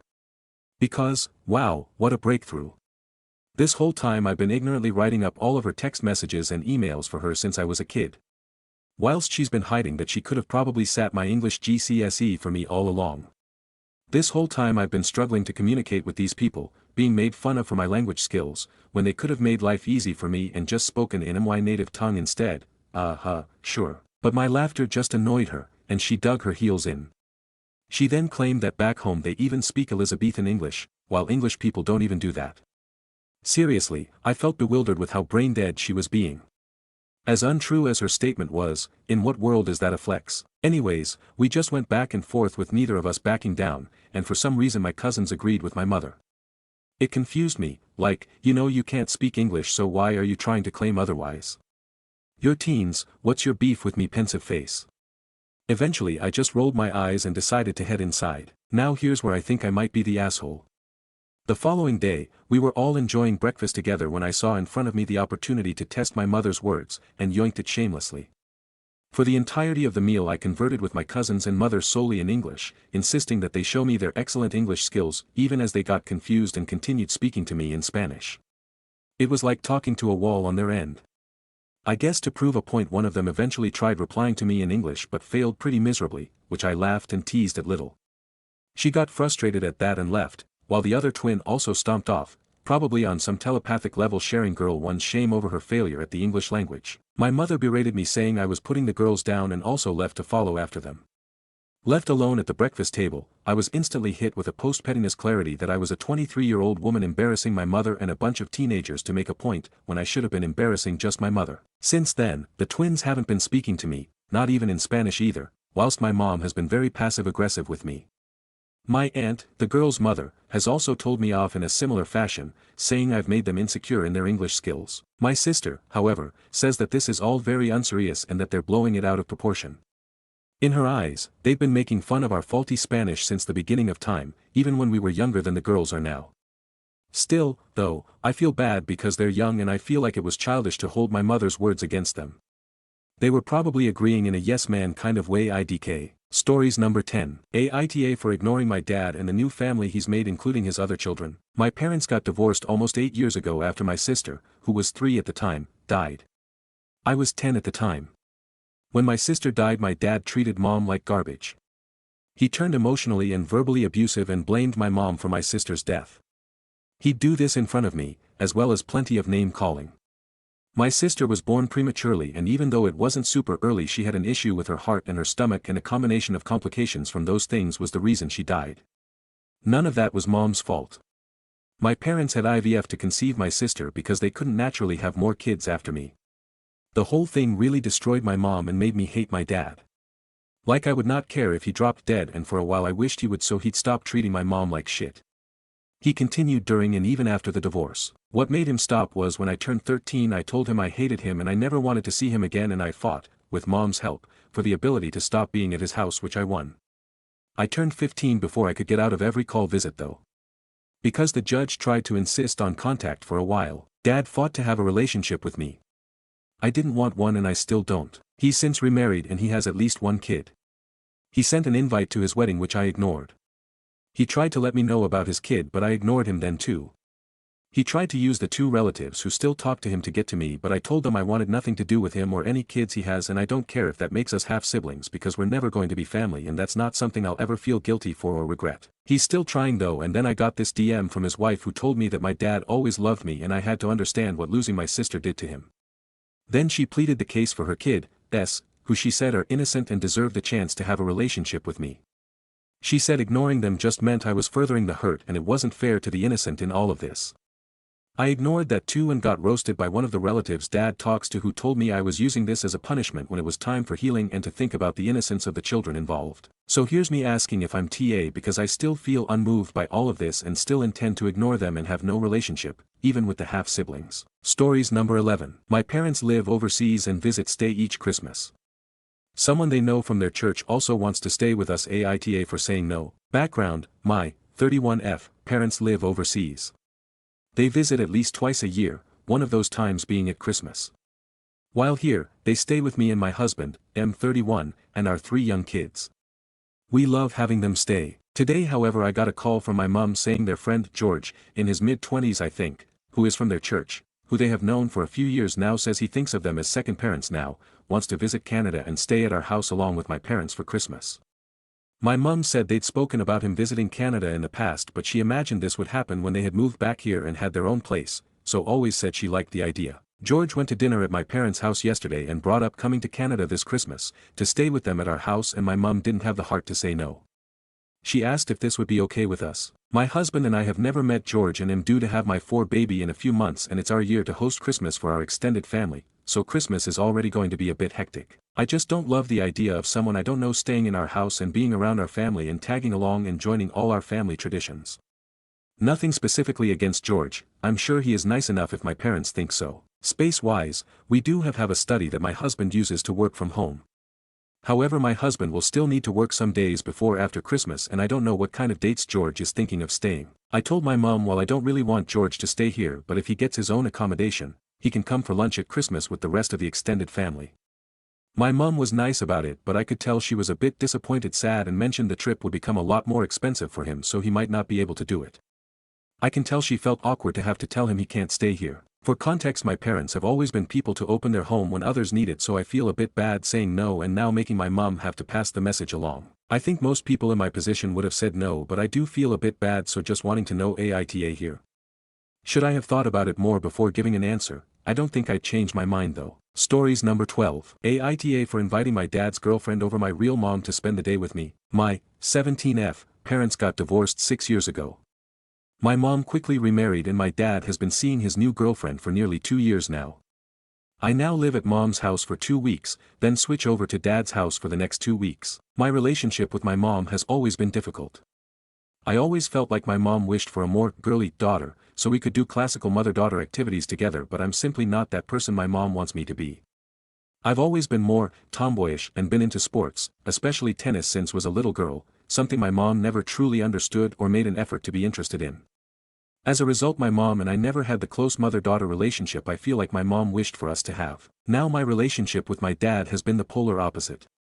My dad and I always got along great and I have always been a daddy's girl. But when my dad introduced me to his new girlfriend Julia, I instantly disliked her. My younger me thought she was stealing my dad from me.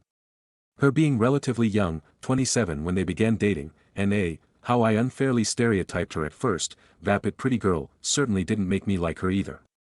But my younger me misjudged her, and she's honestly pretty great. She always supported me, showed an interest in my passions, showed up to my tennis matches, something my mom didn't bother to do, and has been a great person all around. I'm now ashamed to admit this, but I didn't recognize this until 3 months ago and have been acting pretty horrible towards her before that. The problem: second last weekend I had a tennis tournament where I got second place. For the second place, I won a spa day for me and a guest. I decided to invite Julia, my dad's GF, to thank her for supporting me and for dealing with my horrible behavior. You don't believe how happy she was when I invited her. But when I returned to my mom's place on Sunday evening, my mom kind of assumed I would invite her as my guest for the spa day. She seemed to really look forward to it. When I awkwardly told her that I already invited Julia, she was disappointed and sad. Since then, she has acted downcast and moody, and we haven't really talked. I tried to explain the situation to her, but she won't listen. Now I feel horrible. I feel like really hurt my mom, and I feel like I chose Julia over her. Aita for inviting my dad's GF over my mom to spend the day with me. Relevant comments. Commenter 1. But I can definitely see how this would have hurt your mother. You say she likes girly things, and here's a girly thing, but you didn't want to share it with her. Sit down with your mom, tell her you noticed she's hurt and you did not intend that, you feel awful, and explain that you invited Julia as an apology of sorts to make up for being so awful to her for so long. Then let your mom know that you would really love to have a special mother-daughter spa day just with her. Reply: I didn't think of it that way, but you're right. To my mom it probably feels like Julia and I robbed her of exactly the type of mother-daughter experience she always wanted. Commenter 2. Did your mom come watch you at the tournament? Or did she just hear about your prize and expect to benefit from it even though she wasn't even there? Reply: my mom didn't come to watch me play. Commenter 3. Wait, how did your mom know about this to be making assumptions about it before you said anything? You said she didn't go to your matches, wouldn't she have needed to be there to hear the announcement? Reply: my dad texted her and told her I got second place and won a spa day for 2 people. He didn't know at that point in time that I was planning on inviting Julia. Update. Sorry for the late update, it has been a busy 2 weeks. First of all, I would like to thank everyone for taking the time to read and reply to my post. I have read every response and I appreciate all the input. I have been putting off talking to my mom until Sunday a week ago when I finally found a good opportunity to talk to her. I told my mom that I love her, that I didn't intend to hurt her by inviting Julia, and that I feel terrible for hurting her. I also explained to her why I invited Julia. This time she seemed to listen, and reassured her that me inviting Julia doesn't mean we can't have our own spa day, or that I chose Julia over her because she is still my mom and I'll always love her. Then I showed her the websites of some spa places I had looked up beforehand and offered to pay for part of the costs. I know some people advised me against it, but I think it's a small but important gesture to show my mom how much she means to me. My mom seemed really excited to go to one of them with me and said I wouldn't have to pay a cent. Then came the hard part for me. I told my mom that I feel like she never supported me in my interests, and it hurts me that she can't even be bothered to show up to my tennis matches. I also expressed my feelings that I always felt like she wished for a more girly daughter and how this hurt me. At first, my mom got pretty defensive. She tried to deny it, but I was adamant, and in the end, when she saw how important this was for me, she apologized and promised to improve. Later at dinner, my mom asked me if I would like to go to a nearby climbing park with her and my stepdad in the future. I instantly agreed and was so happy, because going to a climbing park isn't something my mom would normally suggest. I feel like it means she genuinely listened to me and tries to truly improve our relationship. It has been a week now since I talked to my mom, and I'm in good spirits as I hope our relationship will improve. I'm also hopeful we find our own mother-daughter thing in the future. Thanks again Reddit for your input. Top comment. Commenter 1. I feel like it means she genuinely listened to me and tries to truly improve our relationship. It really sounds like it. Seems your mom is showing you she meant her apology. She made a promise to try, and now is acting on that promise. Good on you for approaching her, and even having a suggestion ready, and standing firm. It's natural she got defensive at first, but her dropping it not only shows she acknowledged this was important to you, but showed a part of her humility. She realized she had done something wrong, and then her words, and later actions, that followed reflect on how she does want to work on your relationship. Her relationship with her daughter is more important than her being right, or sticking to any image. Which is such a nice break to read compared to what's normally around Reddit with parental relationships. Healthy communication for the win people. Stories number 13. Aita for causing my MIL not to come to my husband's birthday. My husband's 29th birthday was last week. 3 weeks prior, I told him I planned a lobster buffet for him with our 2-year-old. He was super stoked because he mentioned several times in the past that he'd never had lobster. I told him to tell me if he had something else in mind, but he loved my idea, so I booked the dinner, a $120 €100 reservation, plus similar priced gifts, totaling about $240 €200, a significant amount where I'm from. A week before, his mother texted, requesting an invitation. My husband said absolutely not and said he's tired of constantly footing the bill for his family's celebrations. He usually provides food and gifts for others' birthdays and resents that he's not getting the same treatment for his birthday. Since the buffet was dinner, I considered inviting his mother to lunch. He's annoyed by his family's expectations, but I know he loves his mom very much and that he'd still love to spend his birthday with her. Crux is his mother also celebrated her birthday earlier in the month. My husband gave her travel money, and I gave her $100 €85 spending money. While away, she requested some additional cash which I happily gave. Since then, I've been transparent about my husband's birthday expenses, telling her my limited remaining budget, so I mentioned that if she wanted to come, she should come alone due to financial constraints. She agreed. The night before, she suddenly said she'd be bringing her mother and my husband's younger brother. I reiterated our budget limitations, but she insisted they wouldn't eat much. I said I literally did not have any money to host more people and my husband was unwilling to pay for them. Bringing 2 additional persons meant compromising our grocery budget for the rest of the week. I eventually conceded but felt very disrespected. I didn't tell my husband, but I felt so bad that I confided in my SIL, who then told my older BL. He ended up lecturing my MIL, then she texted, "Yeah, let's probably just meet next time," and has since ignored me. I now feel terrible. Edit, my husband loves his mom and loves spending time with her. He just resents spending for her. I know I was stupid and disrespectful for violating his boundaries, but he does not have a bad relationship with her as a lot of people are implying. I am still the AH, but my husband doesn't hate his mom. Stories number 14. Aita for refusing to let my sister-in-law attend my son's funeral after she brought her baby to our house the day he died. I, 34M, lost my son, Jacob, 5, 2 months ago in an accident at home. Writing this hurts, but I need to know if I was truly wrong in how I reacted. Jacob was everything to my wife, 32F, and me. He was our only child. Bright, funny, always asking questions. 2 months ago, we were babysitting my sister-in-law's baby, Olivia, for the afternoon. My wife's sister, we'll call her Sarah, had asked us on short notice. We said yes. Jacob loved his cousin, and we figured it would be a good distraction on a quiet Saturday, but our home wasn't fully baby-proofed anymore. We'd taken some gates down since Jacob was older now. At one point, Sarah dropped off Olivia early, without telling us, and left the car seat on the porch. She texted after she was already gone. We weren't even home yet. By the time we came back, Olivia had been crying for who knows how long. Jacob was upset and tried to help. He must have unbuckled the seatbelt, because when we came in, he was trying to lift her out. He tripped over a dog toy, fell backwards down the front steps holding her, and hit his head on the concrete. He was unconscious immediately.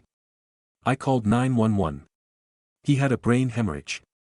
He died in the hospital later that night. Olivia was unharmed. Our lives stopped. My wife blamed herself, and honestly, I blamed myself too. But I also blamed Sarah. Not just for being careless, but for not telling us she was leaving Olivia so soon. For assuming we'd be fine with it. For not calling. For treating us like free childcare. Sarah kept trying to contact us afterward, but I ignored her. My wife wasn't ready. When we planned Jacob's funeral, we agreed we couldn't have Sarah there. My wife didn't want to see Olivia, and I didn't either. We asked my in-laws to pass that along. Sarah showed up anyway, with Olivia. I lost it. I told her she needed to leave immediately. She started crying, saying she deserved to say goodbye and that Jacob was like a son to her. I said, "You lost a nephew. We lost our child. Don't pretend it's the same." I told her she was selfish for bringing a baby to the funeral of a child who died trying to save her. She left, sobbing. My in-laws later said I was cruel and that Sarah was devastated too. That banning her from the funeral was disrespectful and would cause a permanent rift in the family. But I honestly don't care. We haven't spoken to Sarah since. Stories number 15. Aita for getting a new nurse fired for accusing me of having an affair with my father. Hey Reddit. I am a hospital social worker at a small hospital. My dad is one of the ER day shift charge nurses. A few weeks ago I was in the ER trying to figure out placement for an elderly patient. When I was leaving I had a chat with my dad in the hallway. Before I left he gave me a hug, and told me not to be late for dinner. I joked about how I'm going to order the most expensive steak on the menu since it's his turn to pay. I am 27F, my dad is 51M. There was a new nurse at the nurse's station nearby. Pretty much everyone knows that he's my dad. I hadn't spoken with this new nurse much though, and she didn't know. Apparently she thought my dad and I were having an affair based off what she heard saw. She knew my dad's married to my mom, who brings him lunch sometimes. She immediately began gossiping to some of the other stuff that my dad is having an affair with the hospital social worker aka me. One older nurse that I've known for a long time immediately came to tell me. I don't think she liked this new nurse very much. I guess no one decided to tell her that he's my dad. I hate gossipers. I don't know what it is about nurses but I swear to God some of them really love to spread rumors. I decided to not take it up with her and I just went straight to HR. We were both asked to come to HR after our shift was over, along with my dad. Now, the HR lady knew that he's my father. When NN came in she was asked to explain, and she said that she thinks it's terrible that we would so blatantly have an affair, and she was shocked because she thought my dad seemed like such a nice guy. My dad then decided to speak up and explain that I'm his child. The NN was mortified and apologized profusely. The HR lady asked me and my dad to leave. They had a meeting with the unit manager and it was decided that the new nurse would be fired immediately because she was still in her 90-day probationary period. My mom thinks I'm a jerk and I should have just brought it up to the nurse, instead of bringing it to HR when I knew she would probably get fired. I think my mom is also sympathetic because she stalked the woman's Facebook and she's a single mom or whatever. I think I was right to get her fired, because the hospital doesn't need a bunch of nurses sitting on their asses gossiping instead of doing their jobs. My dad is embarrassed and feels awkward about the whole thing.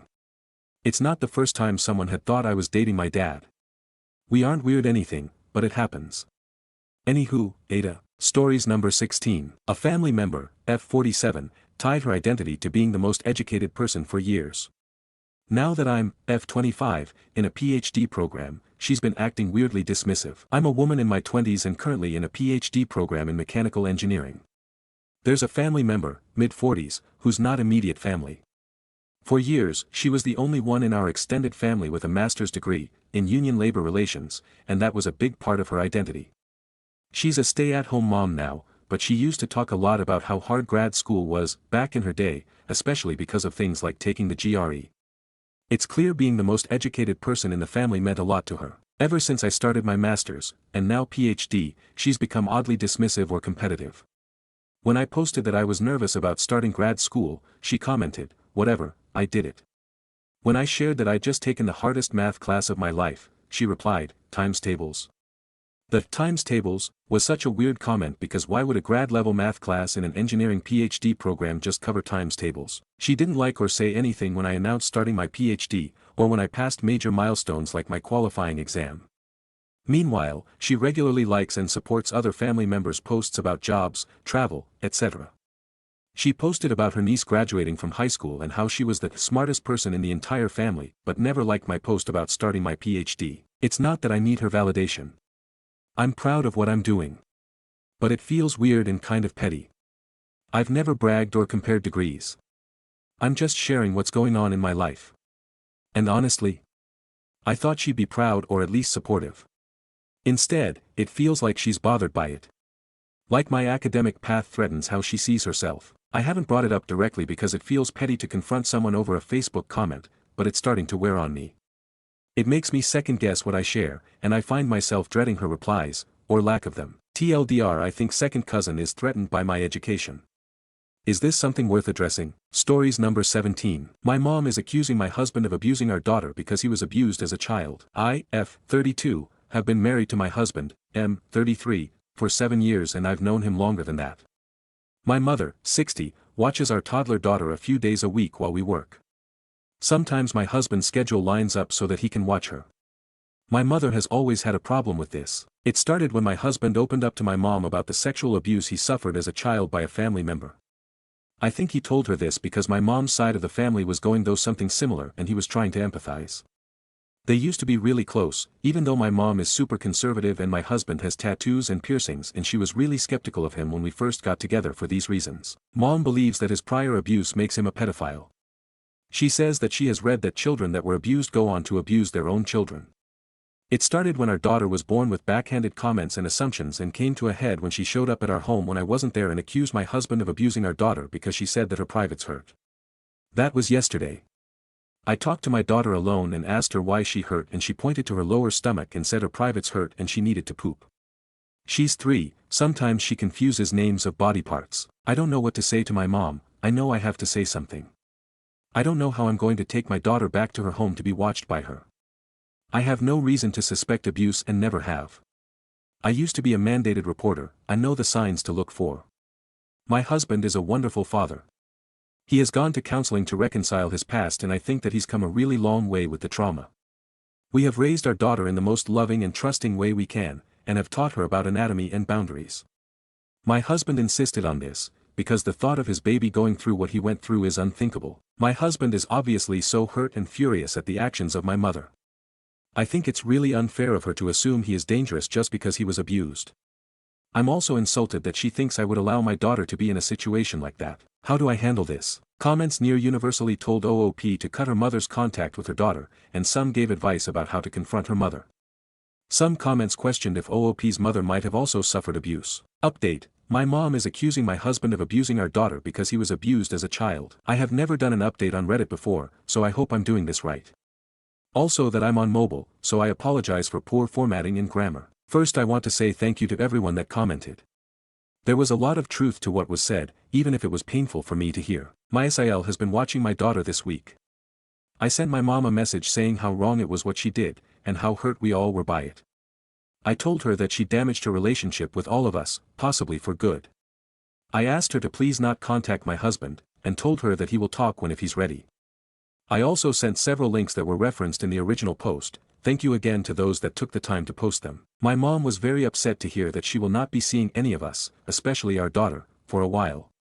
Our daughter can't understand why she can't see grandma, and of course she is too young to really talk to her about it.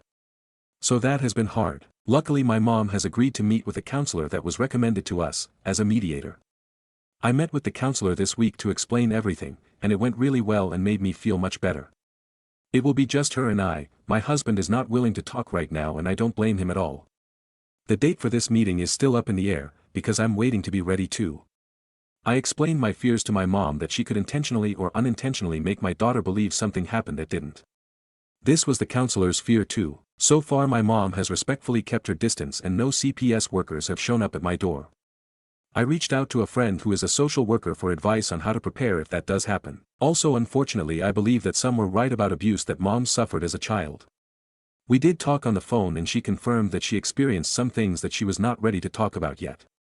I told her that I will support her and try to help her through it the best I can, but that she still has a responsibility to address the past so that it doesn't hurt people right now. Stories number 18. Aita M26, SIL, F25, and her children moved in with us. Now I'm ready for them to leave. Like the title says, my SIL and her children moved in with me, my wife, our sons and my father.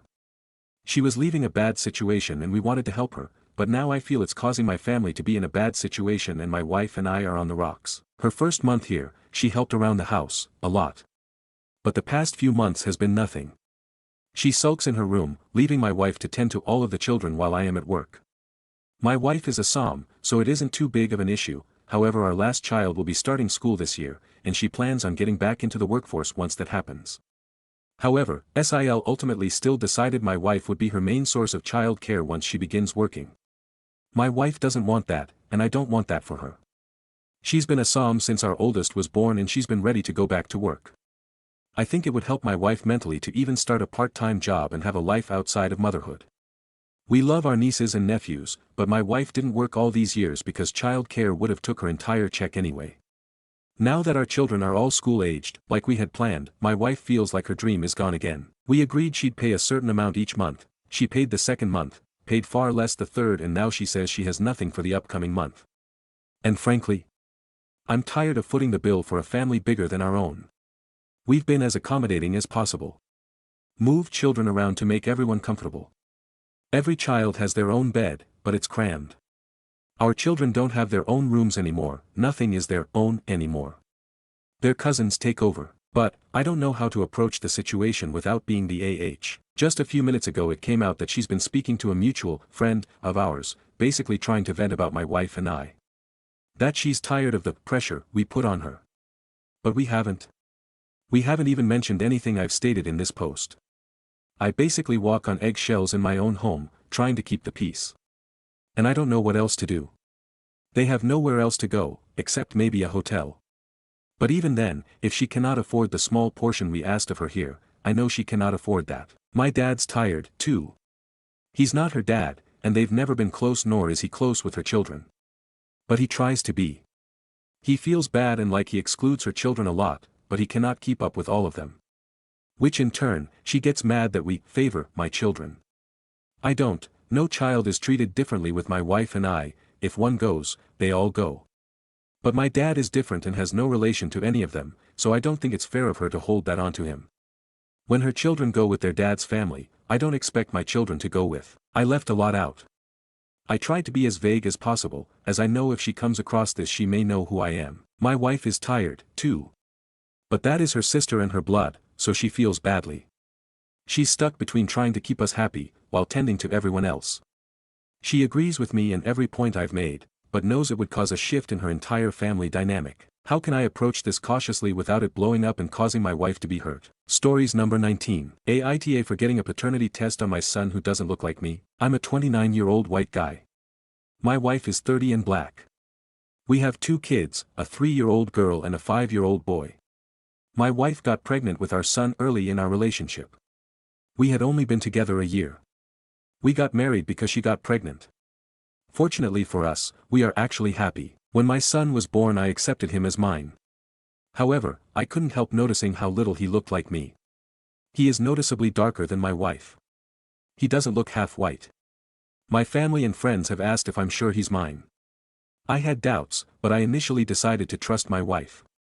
I loved my son regardless. When our son was 2, my wife had our daughter. I had no doubt she's mine.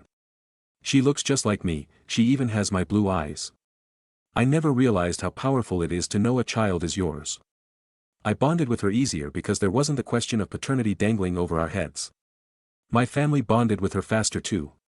Her resemblance to me convinced me that my son is not mine. I tried to always treat them equally as I see them both as my children. But I realized I was beginning to resent my son. It felt unfair that I had to care for someone else's child. I also began to resent my wife because I felt she had betrayed me. I finally got a paternity test in secret. I was relieved to learn that my son is in fact mine. Genetics are weird. Anyways, that was 4 months ago and my relationship with my wife and son improved dramatically. I feel much closer to him now that I know he's mine. My wife and I have been so happy that we were talking about a 3rd child. I confessed to my wife I got a paternity test.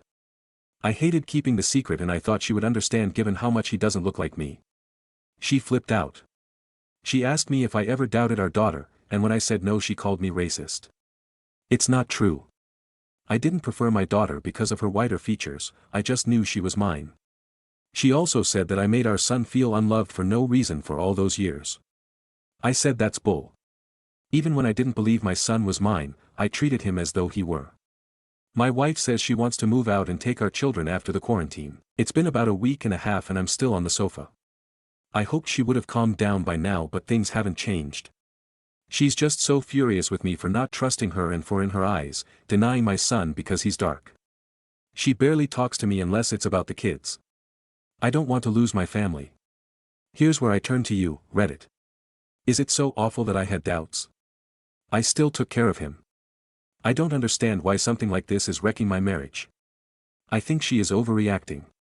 So, Aita, top comments. Commenter 1. You married a black woman and for some reason got confused one of your children ended up black, please take a HS level biology course, something.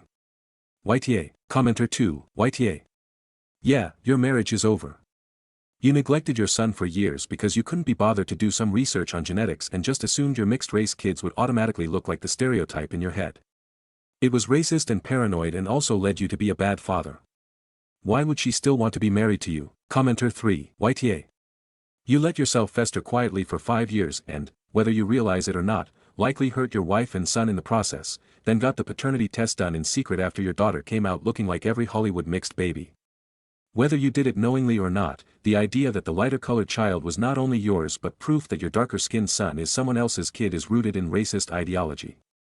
YTA for so far refusing to do the introspection necessary to figure this one out. You're also TA for the way you're dismissing your wife's response to what you've done and why. First, instead of being open and honest about your concern from the beginning, with more than light comments about the boy's skin color, you kept quiet and essentially punished both your wife and your son with what sounds like a much chillier attitude than the one your daughter got. Second, You got the paternity test done in secret, and only went to your wife after you had made certain whether or not the boy is in fact yours. Instead of giving her the chance to prove herself to you, you waited until you could confront or present her with the truth. That's a coward solution. Third, having already received those results and being relieved to have been wrong about your son, you seem to have expected your wife to immediately share in your joy and have absolutely no upset whatsoever. That isn't fair to her. She's her own human being, and she's just discovered the guy she chose to sleep with, have children with, and Mary hasn't trusted her at all these last 5 years. She has every right to be hurt, and to express that hurt in whatever way she needs to, even if that includes leaving you behind. Fourth, there are a lot of racist stereotypes involving interracial couples. The darker-skinned baby being born to white parents joke is only one of them. Most if not all of those stereotypes center in on the extremely racist idea that black people are sexually promiscuous, disloyal, and only ever seek to take advantage of white people. It is extremely likely that your wife has been on the receiving end of a lot of comments rooted in those stereotypes, probably a lot more than you will ever know. And now, you've just proven to her that she has no ally in you. You tested your son because he was so much darker than your daughter. You let yourself doubt your wife's loyalty to you for 5 years rather than trying to have an actual, serious conversation with her. The man she chose is no better than anyone else who has ever had a hurtful thing to say about your relationship. Do you have any idea the amount of pain and betrayal she has to be feeling right now? How dare you? Truly, honestly, how dare you? How dare you do this and expect her to be okay? How dare you do this and come running to a sea of strangers to validate you when it rightfully blows up in your face? You need to do a good deal of soul searching and find a way to try to make this better, and not for your sake. Update. After being ripped to shreds on my first post, I didn't plan to ever log into this account again. Some recent events have persuaded me to update you all on what's been going on. I'll just get right to it. My wife and I are separated currently. I moved out so she and the kids could stay in our home. I'm staying with my parents for now. I don't get to see my kids as often as I would like to. When I have a more stable living situation, we'll have joint custody of them. It's been very hard on me and the kids. I talk to them on the phone every night, and they both keep asking when I'm coming home. It breaks my heart that I can't answer that question. My daughter is taking it the worst. I feel awful that her world had been turned upside down by her own parents. I miss my family. I miss seeing my kids every day. I miss my wife. Our relationship has been put in limbo for now. She says she needs space to process, and doesn't know if she will be able to forgive me. I've apologized in every way that I know how to. At this point, I just have to give her the space she wants and hope she calms down. It would be horrible for us to throw away what we built. If separating has been this hard in the kids, divorce is going to shatter them. She seems open to seeking couples counseling. It gives me some hope we can work past this. As for Reddit, I admit I didn't want to hold myself accountable before. I couldn't see how my actions were subconsciously harmful to my son. It was never my intention to be racist, but I did treat my son differently due to his skin color when you strip it down to its roots. I realized how bad I fucked up when I felt ashamed thinking my wife has probably told her family why we separated. They used to think really highly of me. Now they all probably think I'm a racist. I have no one to blame for that but myself. With all the craziness going on in the world, I know that I need to be more aware of my actions. My kids deserve to have their family to be safe haven from racism. It scares me thinking about the type of world I will send them out into where they could be racially profiled in most places. I can't imagine if it were my son on the news instead of one of those other poor guys. I'll never let anything get in the way of my relationship with him again. Thanks all. New update. An update for those who still message me asking how things turned out. It's been over 1.5 years since I used this account. I stopped replying to PMS a long time ago because, to put it bluntly, I felt like shit when I was reminded of what caused me to make this account in the first place, even though most of the PMS I got weren't bad. I was shocked but flattered to see dozens of messages still coming in as recently as a few months ago. I want to give an update on my life for those people. I'm single. My ex-wife and I had our divorce finalized early in 2022. We had gotten back together for almost 1 year after I told her about the paternity test. I made promises to be a better husband, and I believe that I kept those promises even though it didn't work. Unfortunately, things were not the same despite both of our best efforts, including months of counseling, couples counseling and private counseling for her. The fact of the matter is she could never forgive me enough to trust me, so it was never going to work. Towards the end, she didn't even want to be intimate with me in any way, so much that I slept most nights on the couch or in my kids' rooms. We became roommates. I would have kept trying to fix things forever, but she was willing to face the fact that it was over way before I could. I still have a lot of love for her, and I think I will forever. I'm not ashamed to say I haven't gotten over how devastating it was, even though it's my fault. I developed depression badly, which I know some people would say I deserve. I even had to quit my old job due to it. I still miss her, and even more I miss what we had together. I dread the day that I will hear that she is in a relationship with someone else, because I know it will come someday. I have an apartment to myself now. It took a while for me to get on my feet. My kids, now 8M, almost 6F, spend every other weekend with me, and I get them 50-50 when there are breaks from school.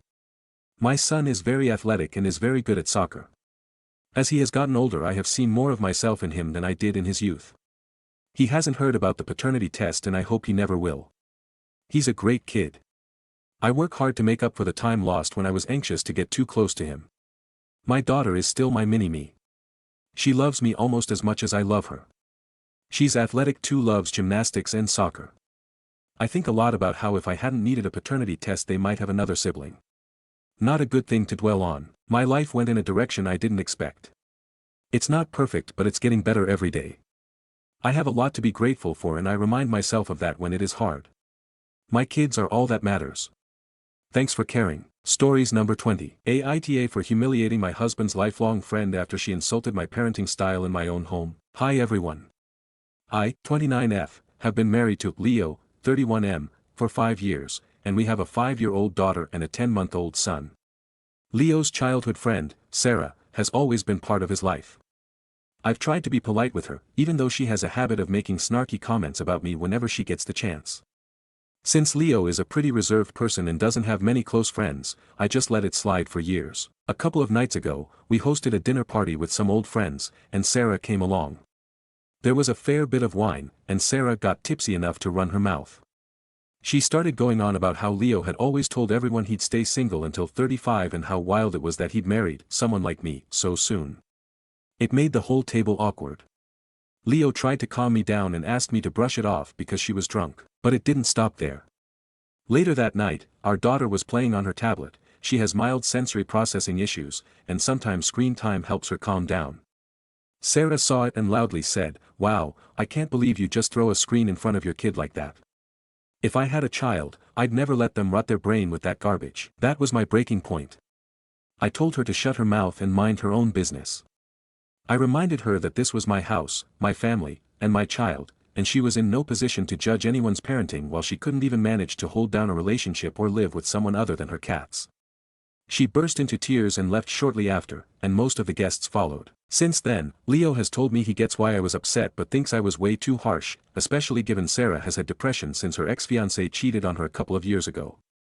Her friends have been texting me telling me I'm a monster and demanding I apologize. I blocked them. I don't really feel bad. Sarah has made countless passive-aggressive digs for years, and this was just the final straw. When I told Leo about all her other subtle insults that he never noticed, he was stunned. He ended up blocking her too, and now some of their old friend group is torn apart. Still, a little voice in my head wonders if I went too far by throwing her personal life back in her face. Sarah is clearly struggling, but she kept poking at me and my parenting. Stories number 21. My neighbor's daughter just told me I need to park in my driveway again. Wow, okay, so I didn't expect as many comments as I got, lol. I also had no plans on doing any updates because I didn't think there would be one. First, just to address a couple things that came up constantly in the comments. Why don't you park blocking your own driveway so she can fit? I considered doing this the day the work was done, but not because of her. She nor her spaceship ever crossed my mind. I was going to do it so that no one could attempt to use my driveway to do a 3-point turn. But I decided not to. Not to be vindictive. I just simply didn't think it was necessary. I genuinely didn't see an issue with me parking on the street. Also, despite the arguing in the comments, in PA blocking a driveway, even your own is illegal. I live in a suburb where the PD has nothing better to do than just drive around. I don't actually believe they would enforce it or ticket me for it though unless they were truly bored. However, after that exchange, I wasn't going to do a single damn thing to accommodate her. If that makes me the entitled one, then I'll be that. Taking up one space in front of my own house seems, perfectly reasonable. You can park on it now, Google is being over the top. I actually agree. 7 to 10 days is a little outlandish. However, my concern is my car sitting there for prolonged periods. If I were leaving every day for 8+ hours, I would be more inclined to start parking on it now. However, I really don't leave often for more than maybe 2 hours at a time a couple days a week. My car is a 2018 and only has 24k miles on it. I'm a homebody for real, lol. Also, my driveway previously was crumbling but also sinking in exactly where my tires lined up. Coincidence? I think not. I hope you have cameras. She's gonna vandalize your car. I do have cameras. In plain view. I also have a motion detection dash cam. But I am not too concerned about that. Like I said, it's a 7-year-old car that's been paid off for 2 years. If she's dumb enough to have to buy me a new one, that's on her. Also, her father is pretty high on our district school board. I didn't go looking for that information. He told me that years ago. I don't think he would take too kindly to his daughter tanking his reputation over something so trivial. Lastly, thank you to everyone for all of the petty suggestions. I got a laugh out of those. I won't be buying a clunker to sit in front of my house until the dawn of time, but I appreciate the dedication. I hope that context helped because the update is not juicy at all. Earlier today, Sunday, I was outside on a video call with another contractor showing them my fence that needs replaced. My neighbor, the father, was also outside doing yard work. He waved and I gave him a polite smile and continued with my conversation. When he saw that I had hung up, he waved again to get my attention and came across the street. He started by asking me my version of events yesterday and I told him. He kind of looked mortified and just shook his head and mumbled, "That's her mother." He then proceeded to tell me how his daughter got all of his good traits and all of his wife's bad ones. I don't know what that meant and didn't really care. I will say that I have owned my house for 9 years and have never once had a single interaction with the wife. Only with him. She's never acknowledged me and I'm okay with that. He also cleared up a few things. She's 21, not 19. Not that it matters. I just got that wrong. The Suburban she's driving isn't hers. If you live anywhere in PA, you know we've had some pretty destructive storms over the last couple of months. Well, one of them claimed the daughter's normal-sized Hyundai by dropping a tree on it. She's renting the Suburban because she's going on a 6-week road trip with friends to California. Not the most fuel-efficient choice, but okay. The important part is she leaves next Saturday. He never sent her over here to say anything to me and didn't tell her about asphalt drying time with the intentions of her bringing it up to me. Apparently he was just making small talk about the work that was done because he was home that day and she wasn't. She brought up that I wasn't in my driveway and he told her why. He apologized and said he would have her do the same. I told him that wasn't necessary. I really don't want to interact with her again for any reason.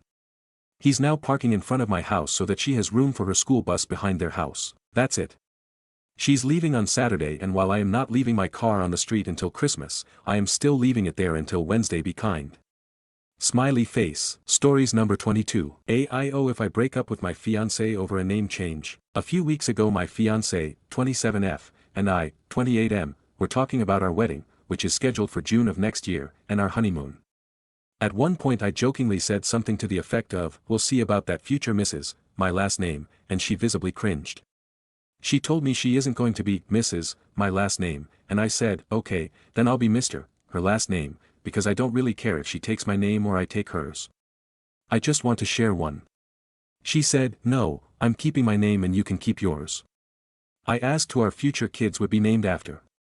She said her because she's the mother. So I'd be the odd one out. Edit to add, I should have clarified this, but she's also opposed to hyphenating. She's adamant we should each keep our own last names and any future kids will only have hers. For context, I grew up in foster care after both my parents died. I didn't have any other biological family, so I was bounced around from home to home from the ages of 5 to 18, when I aged out. I never felt welcome in any of those foster homes and never felt like I had a real family. I always swore I'd have a real family one day though. So naturally I want to share a last name with my wife and our kids. I truly don't care what name. Mine, hers, a new one we both choose, it doesn't matter to me. I just want a real family that I feel connected to. We've been dating for 3 years and engaged for almost 5 months, and this is the first time she said she doesn't want to share a name. Previously she never said anything when I called her, the future Mrs., my last name, so either this is new or she's been holding it in. I've tried to talk to her about why she doesn't want either of us to change our last name, but she doesn't want to discuss it further, and I'm at a loss as to what to do. Would it be an overreaction to break up over this since she won't talk to me about her reasons? She's acting like everything is normal, so I don't know what to think. Edit. This post got a lot more comments than I expected. Thank you to all who replied or sent PMs, except those who called me a misogynist for even suggesting she change her name. I've decided to try to have one more serious conversation with her about my feelings on the subject. I've packed a box with all the things she's left in my house, so if it doesn't go well, I'll return her belongings and end things.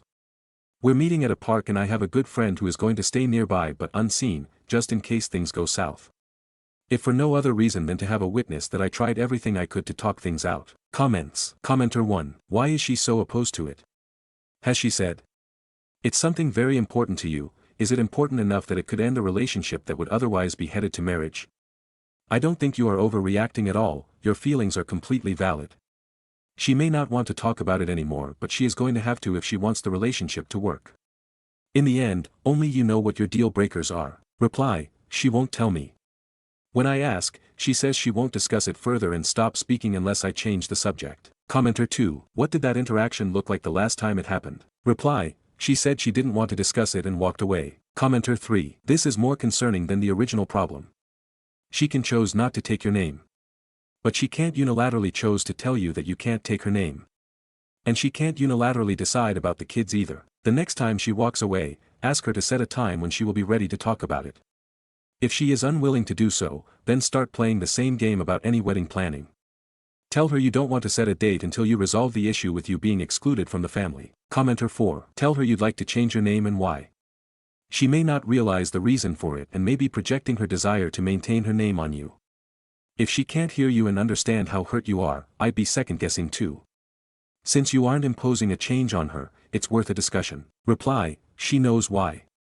She knows all about my past. Commenter 5. Does she know why because she knows your past, or does she know why because you've explicitly spelled it out to her? Some people don't connect dots well. Reply, I've told her very clearly why I want this. And up until recently, she seemed to understand. Update. Here's an update to my post from yesterday. I'm still processing everything so I may not reply to comments right away. We met up at a park today. I asked her late last night if she could meet me to talk about something, and she immediately agreed because it seems she thought it was about the wedding. My friend was with me, but waited in my car so he wouldn't be spotted. But I did decide to turn on the voice recorder on my phone because in the past she's manipulated her telling of certain situations to make it seem like she's blameless. I overlooked it before, because I thought she was just used to getting her way. Now I realize that was a mistake on my part. So I got there early and walked around for a few minutes before meeting up with her in a picnic area. I asked her to sit down with me because I needed to ask her some very important questions about our future. I told her I needed answers and I needed her to give me enough respect as a human to not walk away when I'm trying to talk. I started by explaining again how I've never felt like I was part of a real family, not since I lost my parents anyway, and how important it is to me that I feel that connection to my wife and kids. It may seem like a small thing to most, but to me it's huge. I've lived most of my life feeling like I'm completely alone. She told me she knows how hard my life has been and now I have her so I'm not alone anymore.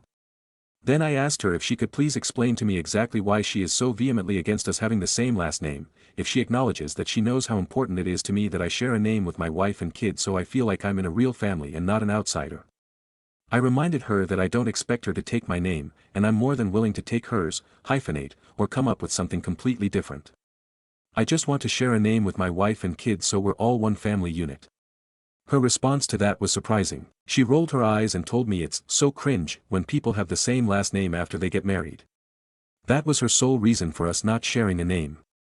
I asked her to elaborate on that. She went into a whole rant about how she thinks it's cheesy when she meets a couple and they introduce themselves as the S and that it makes her want to throw up when she hears it, and so many other ways it makes her angry. When I brought up the fact that her parents have the same last name because they're married, she said, that's different, and I wouldn't understand because of being an orphan, which really threw me. Long story short, I let her know that I need some time to myself to really think things over and decide how I want to move forward. I asked her to give me time and I would let her know when I'm ready to talk. She didn't like hearing that, but I told her I needed to leave. So now I'm at home, thinking about everything and wondering how to move on. I know the relationship is over but I haven't made the breakup official yet. It's going to hurt for a long time, but I know what I need to do for my own mental health. I can compromise on some things, but I can't be with someone who won't also compromise. Her belongings are still packed up and my friend has offered to drop them off once I end things with her. Luckily I live in a gated condo community, so once I take her name off the approved visitors list she won't be able to come to my house. I know she won't react well when I tell her we're over. That's all. I'm going to take some time for myself and try to get over everything. Ending an engagement is tough and I don't wish this heartbreak on anyone. Thanks for the support from all your strangers out there. If I have any other updates on my situation, I'll probably post them to my profile so I don't take up space on the subreddit. Comments. Commenter 1. She seriously tried weaponizing the very reason that you want to have the same last name as your spouse's kids when trying to tell you why you wouldn't understand why her parents sharing a last name isn't cringe, but other couples are. Seriously, I'd say she doesn't deserve a discussion for the breakup. Write a letter, put it in her box of crap, and have the friend leave it at her door. Unless the ring is an heirloom and you want it back, of course. In that case, make sure you get it away from the witch. Commenter 2. And she still doesn't make sense anyway. BC, how are her parents, a married couple sharing the same last name, any different than any other married couple sharing the same last name? I'm sure if OP had pressed her to define how it's different for them she would have come back with the airtight argument, it just is. OP should let them know apparently their daughter thinks they're the only married people out there who aren't cringy for doing what most married couples do. There is literally no logic to her argument, just some odd sentimental pass for her parents but no one else. She has no empathy for her fiancé whatsoever. Update. This will be the final update, I hope, to my relationship issue. A lot of people asked for a resolution, so I thought I'd give one to those interested. I went to work on Monday and my boss could tell I was depressed, so she asked me what was going on. I explained everything I had on my mind and the conversation I had to have over the weekend. She asked me if I wanted a distraction from everything and offered to have me accompany her and her husband, co-owners of the company I work for, on a short trip to meet with some potential clients. I would be working on the project anyway, so she thought it might be good to have me in the meetings, especially if I needed to get out of town. So early Tuesday morning the three of us left for the meetings. We were busy all afternoon and part of the evening, so I wasn't checking my personal cell. At 10 p.m. I saw that I had a lot of missed calls and texts from my fiancé. By a lot I mean over 50 texts and 19 missed calls since that morning. It seemed she went to my condo, and when security wouldn't let her in, since I took her off my list of approved visitors, she flipped out. So she started calling and texting me. Then she started trying to contact our mutual friends and her family, none of whom knew where I was either. Her last-ditch effort to get me to answer her was to threaten to call the police and say she hadn't seen me in days and was worried I was suicidal. And when I didn't answer right away, she went through with that plan. The police were allowed to enter the condo community, and when I didn't answer my door they couldn't do anything else and left.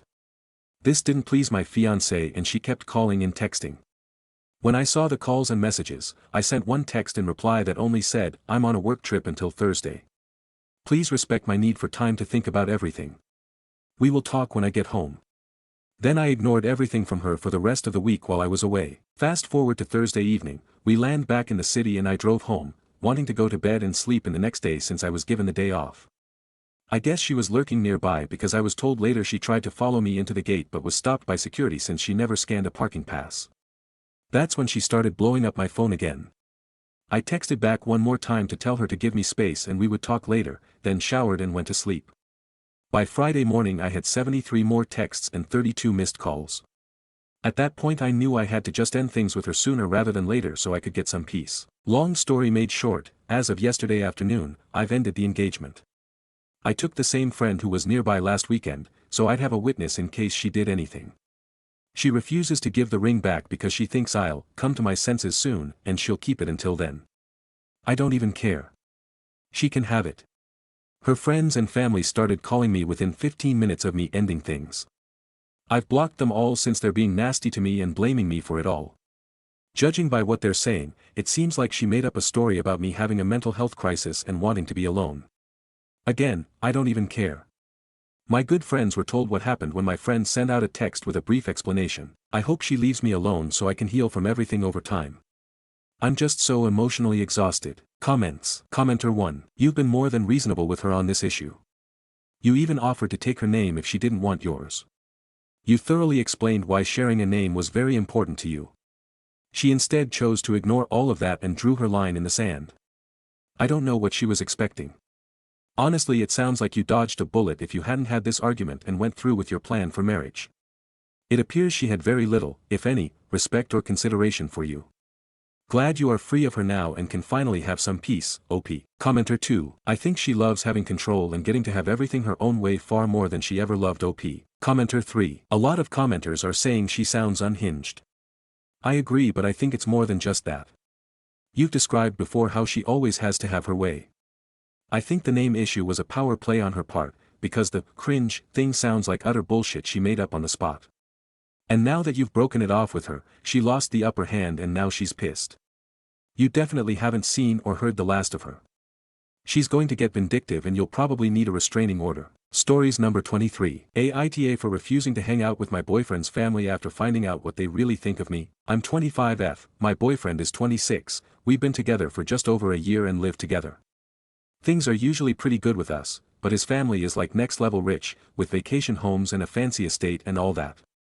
I come from a totally different world, like my parents are working class, I went to public school, worked through college. Never thought it was a big deal until I started hanging out with his family. They're nice enough to my face, but I always feel kinda out of place. There are these little comments, like his mom asking if I had ever been out of the country before him, or his aunt wondering if their lifestyle overwhelms me. Recently I found out that his mom was talking to relatives about how I'm not the kind of girl they imagine for him. She thinks I'm after comfort or something and is watching me like a hawk in case I'm gonna push to settle down too fast. I was really hurt. I never asked for anything from him or his family. Sure, I live at his place, but I cover my own stuff, and I'm not dropping hints about marriage or their money. I told my boyfriend, and he said his mom is always on guard because she doesn't trust people's intentions with him. He also said he's trying to keep things chill with his family because he's scared of getting disowned, like his parents control all the money. Plus, he doesn't trust his siblings, who he thinks would totally use me skipping family stuff to make him look bad and score points with their parents. Now I just don't want to go to their family events. I'm tired of pretending everything's fine while they think I'm some gold digger. My boyfriend says I'm making too big a deal out of it and that avoiding them could cause drama, especially if his siblings spin it against him. He's begging me to just suck it up and go to keep things peaceful. Stories number 24. Am I overreacting for walking out of the dinner I cooked after my boyfriend invited his friend without asking? I, 22F, have been with my boyfriend, 24M, for a little over a year. We've been getting more serious lately, and I've started staying over at his apartment a few nights a week. I cook often, and he usually appreciates it, or so I thought. Last weekend, I decided to surprise him with a full homemade dinner. I spent most of the afternoon shopping, prepping, and cooking. I made lasagna from scratch, garlic bread, and even baked a little cake. It wasn't a special occasion, I just wanted to do something nice. About 30 minutes before he was supposed to come home, he texted me saying, "Hey, heads up, Tom's coming over too. Hope that's cool." I replied, "Wait, what? I made this for just us." He said, "Don't worry, he won't mind sharing LOL. He had a rough week and needs cheering up." I was already flustered, but I tried to keep calm. When they arrived, Tom immediately helped himself to a plate without so much as a hello. My boyfriend poured himself a drink, sat down, and started talking to Tom like I wasn't even there. "No, thank you, no, how was your day?" "Nothing." I sat there awkwardly for a bit, then quietly got up, grabbed my bag, and left. My boyfriend texted me asking, "WTF?" and later said I was dramatic and embarrassed him in front of his friend. He says I overreacted and that it wasn't a big deal since I had made plenty of food. Now I'm wondering if I really did blow it out of proportion. I didn't scream or make a scene, I just left because I felt totally disrespected. So, am I overreacting for walking out of my own dinner? Stories number 25. My wife's uncle acts like the family culture police and I am done. So this has been bugging me for a while, and I need to vent. People from this culture may relate. My wife's uncle has somehow made it his life's mission to critique every single woman who marries into the family. Not in a, "oh, he gives advice" way, no, he straight up monitors people. If a wife isn't cooking enough, dressing modestly enough, serving her in-laws daily, or being the picture-perfect housewife by his outdated standards, he makes snide comments or lectures them like he's running a finishing school for the 1950s. It's always subtle at first. "Oh, you don't cook every day?" or, "Back in our time, women didn't talk like that." But then it escalates. If someone has a career or speaks their mind or, God forbid, doesn't cater to their in-laws 24/7, he claims they're single-handedly destroying family values. He once even said that a wife should be grateful her husband allows her to work. And if people push back or ignore his judgment, he sulks. Full-on cold shoulders, guilt-tripping, acting all hurt like he's the victim. He absolutely despises his sister's Diel, who is an engineer at a reputable company, earns shitloads, stays long hours, and visits her family for the weekend, which doesn't align with his vision. But then, here's the kicker, he still expects to be invited to every wedding, dinner, and get-together like he didn't just alienate half the family with his behavior. You could invite him 15 minutes before the event and he will be there. At one event, he claimed that giving the new generation high-quality education is why no one is having kids and everyone is working too much. This is coming from a guy that stayed in one company for 40 years, never planned for his family's future, never properly educated his kids, and is now mooching off his poor son that is paying for the entire household of 10 people. Everyone sees it. Everyone complains about it behind closed doors. But no one wants to be the one to cause drama because people would justify that he is old, so he keeps getting away with it. And honestly, it just makes every gathering a little more exhausting. Stories number 26. Son asked if we could be friends. Should I be worried? Dad, usually go in my son's, 12, room at night once he's gotten in bed before he goes to sleep and maybe talk a little or say goodnight. Last night he asks me, do you like me? I say, of course I like you. He says, but like if you weren't my dad would you like me? I said, I mean I can't imagine not being your dad. But you are so smart and mature and you are so funny even when you're not trying to be, so yeah, I think I'd like you. Why do you ask? He says, I don't know, I was just thinking we could pretend to be friends and stuff. I asked why we had to pretend. I don't know. You're my dad. It's just different. I said it might be different but we could still be real friends. I ask, what kind of friend stuff can we do together? He says, I don't know. Just like hang out and talk and stuff. I say, okay, we can do that. He says, but like without mom and 8-year-old brother's name. I say, okay. Anything you want to talk about right now? He says no. Any ideas on stuff we can do? He says no again. I ask, are you friends with any kids in school? He says, I don't know. Can we not be friends? I say I didn't mean it like that and drop that line of questioning. While it's super sweet, I feel like there are some deeper issues going on here. If he was 6 I'd think nothing of it, but 12. He's pretty reserved but I thought he had a few friends. Mom says I'm going to scare him away if I ask too many questions, I should just hang out with him a bit and see how things go. Thoughts? Not sure how worried I should be. Also, any suggestions on what we can do? Today I had some errands to run so I took him with me and tried to make it kind of fun and stop a few places he would be interested in and we got some ice cream. He seemed okay with that. Was just trying to come up with something more proper and fun. He's not huge into sports but I think something outside would be good. Stories number 27. My future MIL told me I'm stealing her son at our engagement dinner, and it still makes me sick to think about it. I just need to get this off my chest. We had our engagement dinner a few nights ago, and it was supposed to be this happy moment where both our families celebrated us. I was excited, nervous, but mostly just grateful that we'd made it to this point after everything. Then my future MIL basically destroyed the mood. In the middle of the dinner, she looked straight at me right in front of everyone and said I was stealing her son away. Like, what? It was so humiliating. I felt like she was accusing me of being some kind of kidnapper, when all I'm doing is marrying the person I love. He's an adult, he made his choice to build a life with me.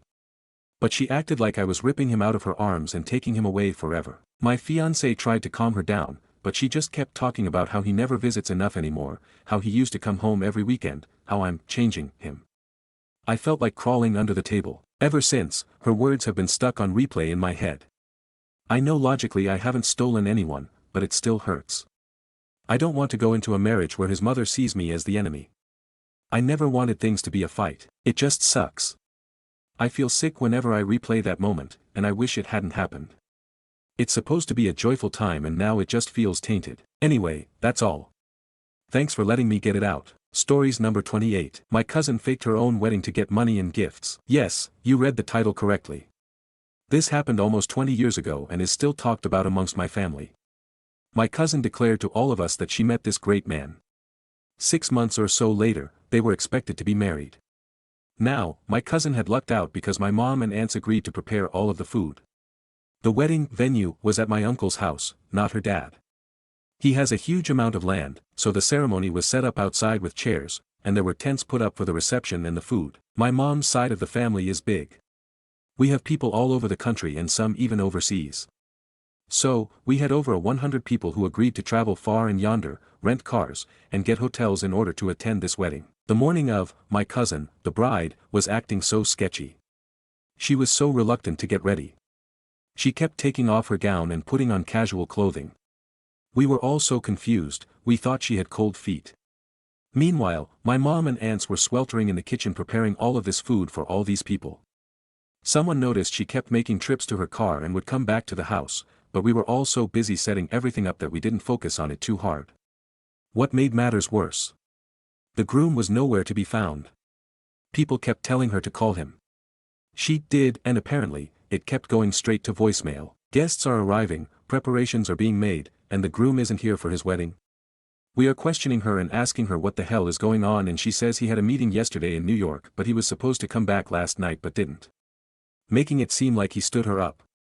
Instantly, we deflated because we could tell that she was lying. She went outside for a moment. My aunt took her phone and looked at her call history. She never called him once. We all started screaming, wondering what the hell is she trying to pull here. My aunt calls him, and he picks up. She asks him where he is. He says, "I'm in New York for business." She's questioning him, "How are you on business the day of your wedding?" I'm sure none of you are surprised by the fact that he had no idea there was a wedding, let alone a wedding he was supposed to be getting married in. He was in shock and couldn't believe my cousin did all of this. But he said he never proposed to her and planned to be away this weekend, and she knew that. We all go outside to confront her, and she's gone in the wind. Those trips to the car she was taking. We find out later from her son she was taking gifts and money off the table as they arrived and stowing them in her car. My uncle said when she came outside, she tried to grab more, but he stopped her from grabbing them so soon because it looked tacky. Not having any idea that was the whole point for this entire charade. He made a joke later that night, "Welp, guess this was just another family reunion." Moments after that, people were just going back and forth about all the money they spent. My mom spent over $700 on groceries for the wedding, $300 renting a car, and money for a hotel. My dress was, I don't even remember how much, from David's Bridal. I was her flower girl who never got to do her job. Whenever I share this story with people, they find it insane. I absolutely agree, but looking back on it, it kind of makes me chuckle at how ridiculous it is. She still very much is the black sheep of the family. Unfortunately, this is not the worst thing she's done at our expense. Stories number 29. My boyfriend wants to live with his parents after marriage. I don't, and now I feel like the villain. My boyfriend, 25, and I, 23, have been together for 5 years, and we really love each other. We're not getting married tomorrow or even in the next year or so, but we both know marriage is on the cards, and I think it's important to talk about these things early. For the first time, we discussed living arrangements after marriage, and he said he wants us to live with his parents. I was honestly shocked. I always thought we were on the same page about having our own home. I told him I don't want to live with either of our parents. I want a marriage that's just ours, where we can grow as a couple, without constant obligations. He got upset and called me back just to say he didn't like what I said. That really hurt, because I wasn't rude, I just expressed my view. I didn't say I hated his parents or wouldn't support them. I just want some independence. He wants to stay with them because, in our culture, it's expected that the girl moves into her in-laws' home after marriage. It's common for generations to live together, and the daughter-in-law is expected to serve, cooking, cleaning, caring for everyone, then have kids, raise them, and continue serving the in-laws all while working a full-time job. And he's an only child, so he feels more responsibility to stay. To clarify, it's not like we'll be moving into their house, they would be moving into ours. Now I feel like I'm being seen as selfish for wanting my own space, and it's eating at me.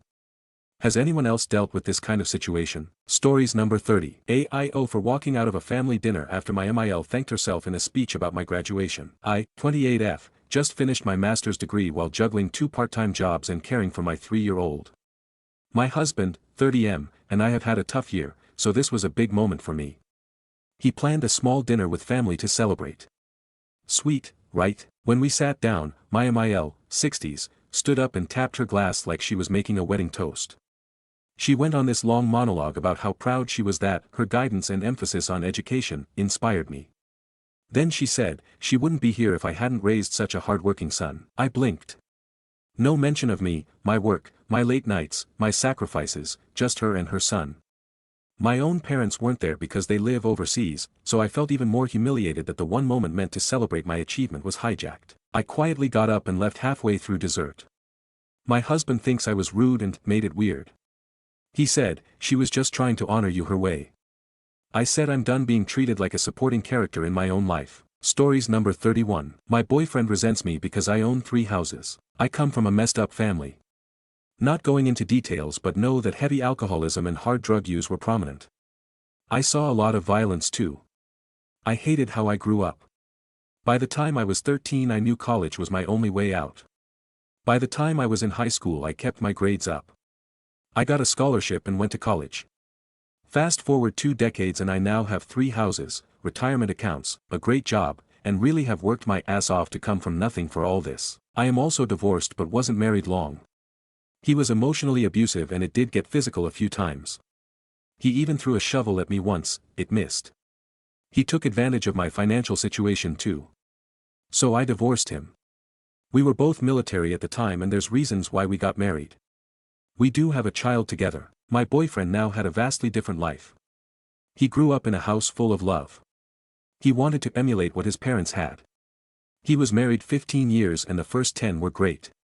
His marriage fell apart after they had their second kid, so they got divorced, not going into detail why, not relevant, and he had his reasons for wanting the divorce. His dad left him a property but his ex-wife wound up getting it. He harbors a lot of resentment towards her for that because now, he can only afford to rent a duplex and it's a constant struggle. He went through a slew of shitty women, some worse than others, and then met me. I'm the first he ever met who had my shit together, according to him. He was the breadwinner in all of his relationships and marriage. I make nearly twice what he makes in salary alone, and it'll be more than that once I start receiving VA disability pay. He clearly has issues with this. He says he doesn't, but he does. According to him, since he's the man, he's supposed to be the provider. I said it's 2025, those are outdated gender roles. We both agree we're a team, but he feels emasculated because I make more. And when we first met, he didn't know my finances. We were still getting to know each other and he told me how one particular ex used him for rent money. He also said, I'm the man so I'll be in charge of the finances. I didn't say anything about it and knew as we progressed, my situation would be revealed in due time. However, it was because of that statement I intentionally waited a few months before I told him what my salary was. And ever since it's just been a problem. It sucks though. I love him for him. It doesn't bother me that I make more. We have talked about moving in together. I told him that since the other 2 bedrooms in my house are white and we can paint them whatever color his kids want. He has worked hard. His life was just different than mine. He didn't go to college and instead he worked and helped his ex-wife when they were married, and I think that's noble. It shows selflessness which not many people have anymore. More and more, he makes backhanded comments to me about finances. Your friends must think I'm a loser since you guys have nice houses, $20 is like $1 to you, and things like that. It is getting tiring. I understand his frustrations with his own situation, but there's no reason to put me down for mine. I feel like he resents me because I invested in myself early on in life and now I have assets and he doesn't. I have told him what's the point of having all this if I have nobody to share it with. Stories number 32. A family member, F47, tied her identity to being the most educated person for years. Now that I'm, F25, in a PhD program, she's been acting weirdly dismissive. I'm a woman in my 20s and currently in a PhD program in mechanical engineering.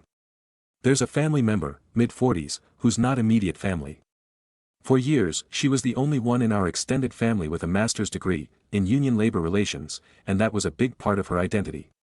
She's a stay-at-home mom now, but she used to talk a lot about how hard grad school was, back in her day, especially because of things like taking the GRE. It's clear being the most educated person in the family meant a lot to her. Ever since I started my master's, and now PhD, she's become oddly dismissive or competitive.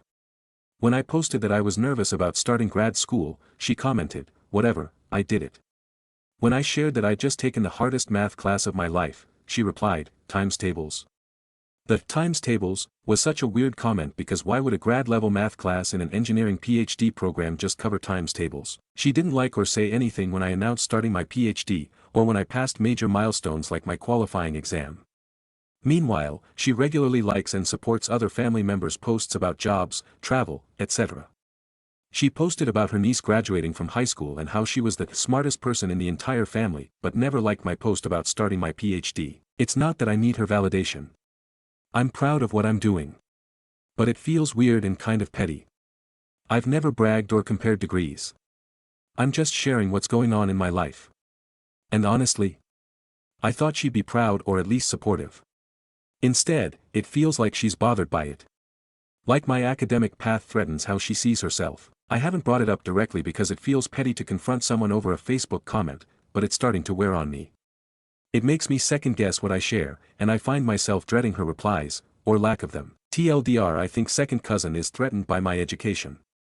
Is this something worth addressing? Stories number 33. Aita for refusing my in-laws' long-term visits. I am a white, married to an Indian, both in our 30s. While I understand in that culture it is common to have your parents come to stay with you for months every year when living abroad, but this situation feels crazy to me. In the last 4 years they have come 3 times, each time being longer than the last. This time around they are here for 4 months, the whole summer. These are my issues with their visit and why I told my husband I can no longer handle them living in the house with us. Personal hygiene and cleanliness are a huge issue. They don't wash their hands after going to the bathroom or before cooking or touching food. They don't clean up after themselves, and if Mil sometimes washes dishes, she does a terrible job. I can still see her lips stick on the cups after she washes them. When Phil uses the bathroom, he pees all over the floor every single time. Sometimes a few spots on the floor, other times are full-on puddles. They both wear sandals in the house and walk in it without realizing it and track it all over the house. I should note there are some health and balance issues with Phil, but he has too much pride to accept or use any type of medical devices/guards on the toilet to help him, or sit down to pee. I am usually the only one cleaning it up. They both never leave the house the whole day so there's no privacy or space from them. Mil is quite rude and ignores me when I speak or just cuts me off anytime I try to talk. She plays it off innocent with my husband like she doesn't realize she's doing it and doesn't mean to, but I don't buy that. Mil will act very different when my husband isn't around. All kinds of small things that add up, for example. If I'm mopping the floors, she will walk over the spot I just finished mopping. They can be pretty destructive to our home and usually break quite a few things when they come, like cupboards and doors from slamming them too aggressive, not using exhaust fans when taking showers so mold grows, etc. They use mothballs back in their home in India. When they come here everything they bring reeks like mothballs and I have never ever been able to fully get the smell out of the room they stay in. Mothball fumes are highly toxic and we also have a cat. If they leave the door open, the smell goes through the rest of the house and stinks for hours. They show zero signs of empathy, remorse or any other feelings towards how they affect us or our home. It seems as though they genuinely don't care about anyone but themselves. Mil expects my husband to pay for everything for them and shows no appreciation, not even a simple thank you. When my husband tries to talk to them about their behavior, Mil sends him a massive text message guilt-tripping us for having some type of living standards and boundaries. These messages will be things along the line of, we will just leave and never come back, I'll just stay in India with little money in my bank account while you live your life here, even though it's because of me you got to move in the first place. I could write a novel with all of the specific moments that have happened in the last 3 visits. These have been ongoing issues every time they come and it only gets worse. I also can't help but feel that Mil is very calculated and manipulative and knows exactly what she's doing. I sometimes wonder if she's trying to push me out. So Aita for putting my foot down and refusing to allow these long-term visits in the future. Even though she says she has no money, she was considering buying a second property in India, so I don't believe that. I think they are fully capable of getting a short-term rental when they come. Update. My husband sees the issue here and has spoken to them multiple times about these issues, they just never change or don't care. I think he is just stuck in a tough place because he doesn't want to hurt anyone's feelings. I spoke to him and told him bluntly how I feel and that I don't want any future long-term visits. He agrees with me, I just hope this doesn't cause resentment one day and ruin our marriage. He's amazing and it would be devastating to divorce over his parents. Like I said, his mom is a master at guilt-tripping and making him feel like a terrible person. Second update, my husband finally had the talk with his mom. It took so long because she doesn't want her husband to know about any of this so she will only talk about it when he is sleeping before her or away from the property, which never happens. We didn't get any type of reaction we would have wanted or hoped for. She only gave him a meaningless sorry and said she didn't know why she did it. Just tried to blame it on issues she has with her husband. She never fully accepted or admitted to all of the things she did. My husband also tried to ask her if she has an issue with me based on her behavior every single visit. She also said, no issues. I was really hoping she would take this time to be honest and put everything on the table to maybe work through any issues, but obviously that will never happen. He did tell her that they will no longer be welcome to stay with us in the future for any amount of time. They would have to get their own place or a short-term rental. Now we just wait out the last 2-ish weeks till they leave. We don't speak to each other at all except for her fake, good morning, in front of her husband so he doesn't suspect her of any wrongdoing. She likes to blame him for everything that goes wrong and doesn't like to recognize her own faults. Selfishly, I was hoping it would make her want to leave sooner after my husband called her out for her behavior because we now have to redo a bathroom and a half. FIL flooded the basement bathroom and, as you know, pissed all over the other one, and redo the bedroom they stay in because of the mothball smell. And also because it's super awkward and uncomfortable in the house. Just want to say thanks for all of the comments. They were helpful and venting on here definitely helped keep me sane. Update to original post, my in-laws will officially no longer be staying with us. Since my original post I started to notice things misplaced in mine and my husband's room. I know it sounds crazy of me. But she definitely brings it out of me. I asked my husband if he is okay with it if I set up a camera in the room and arm is when him and myself are both gone. He agreed, so I set it up. I now have video footage of my MIL going in the room, rummaging through everything thoroughly like she owns the place and everything in it. I also watched her steal some of my items out of our room. When I got home from work I noticed she left a sweater in there while she was busy trying on my blouses and stealing one of them. I confronted her with it and she gave me some lame excuse after first pretending she didn't know what it was. I then asked her bluntly if she has been rummaging through my room. Of course she lied and then sent me very long text messages trying to guilt-trip me and make me feel terrible for accusing her of such things. I won't get into too much detail of the text since it was basically a short novel, but to sum it up, it was saying how shocked she was at my accusations, how she's basically the best person ever and would never do anything like that, and how everyone loves her. How I hurt her feelings, etc. The actual texts in full would blow your mind. It really goes to show how manipulative and good of a liar she is. I did give her some opportunities over the next week after to come clean and be honest without forcing her to by showing the videos. She didn't, instead just trash me some more, so I showed her the videos in private and let her watch herself stealing. She still just kept repeating that she wasn't stealing and had some other dumb excuses. I have showed my husband as well and he no longer wants them to stay here in the future either. So I guess I never had to put my foot down, she basically banned herself from staying with us. Stories number 34. My girlfriend is mad that I'm keeping updates with my ex while she's in the hospital. I've been with my current GF for 8 months and it's been a year and a half since me and my ex broke up. I was with my ex for 2 years. A few days ago I found out that my ex was in the ICU and in a coma due to a very back road accident. She had internal bleeding and brain damage, and since I found out I have been updated on how she has been doing by her mother. I have not visited my ex. I am feeling empathy and compassion towards my ex and her situation, but I'm in no way sulking to my GF about my ex's situation. But once I told my GF, she freaked out and said that it was disrespectful to want updates on my ex. She gave me a choice, her or my ex, and I chose my ex not because I'm in love with my ex but because it aligns with my morals to support someone that is hurting and fighting for their life.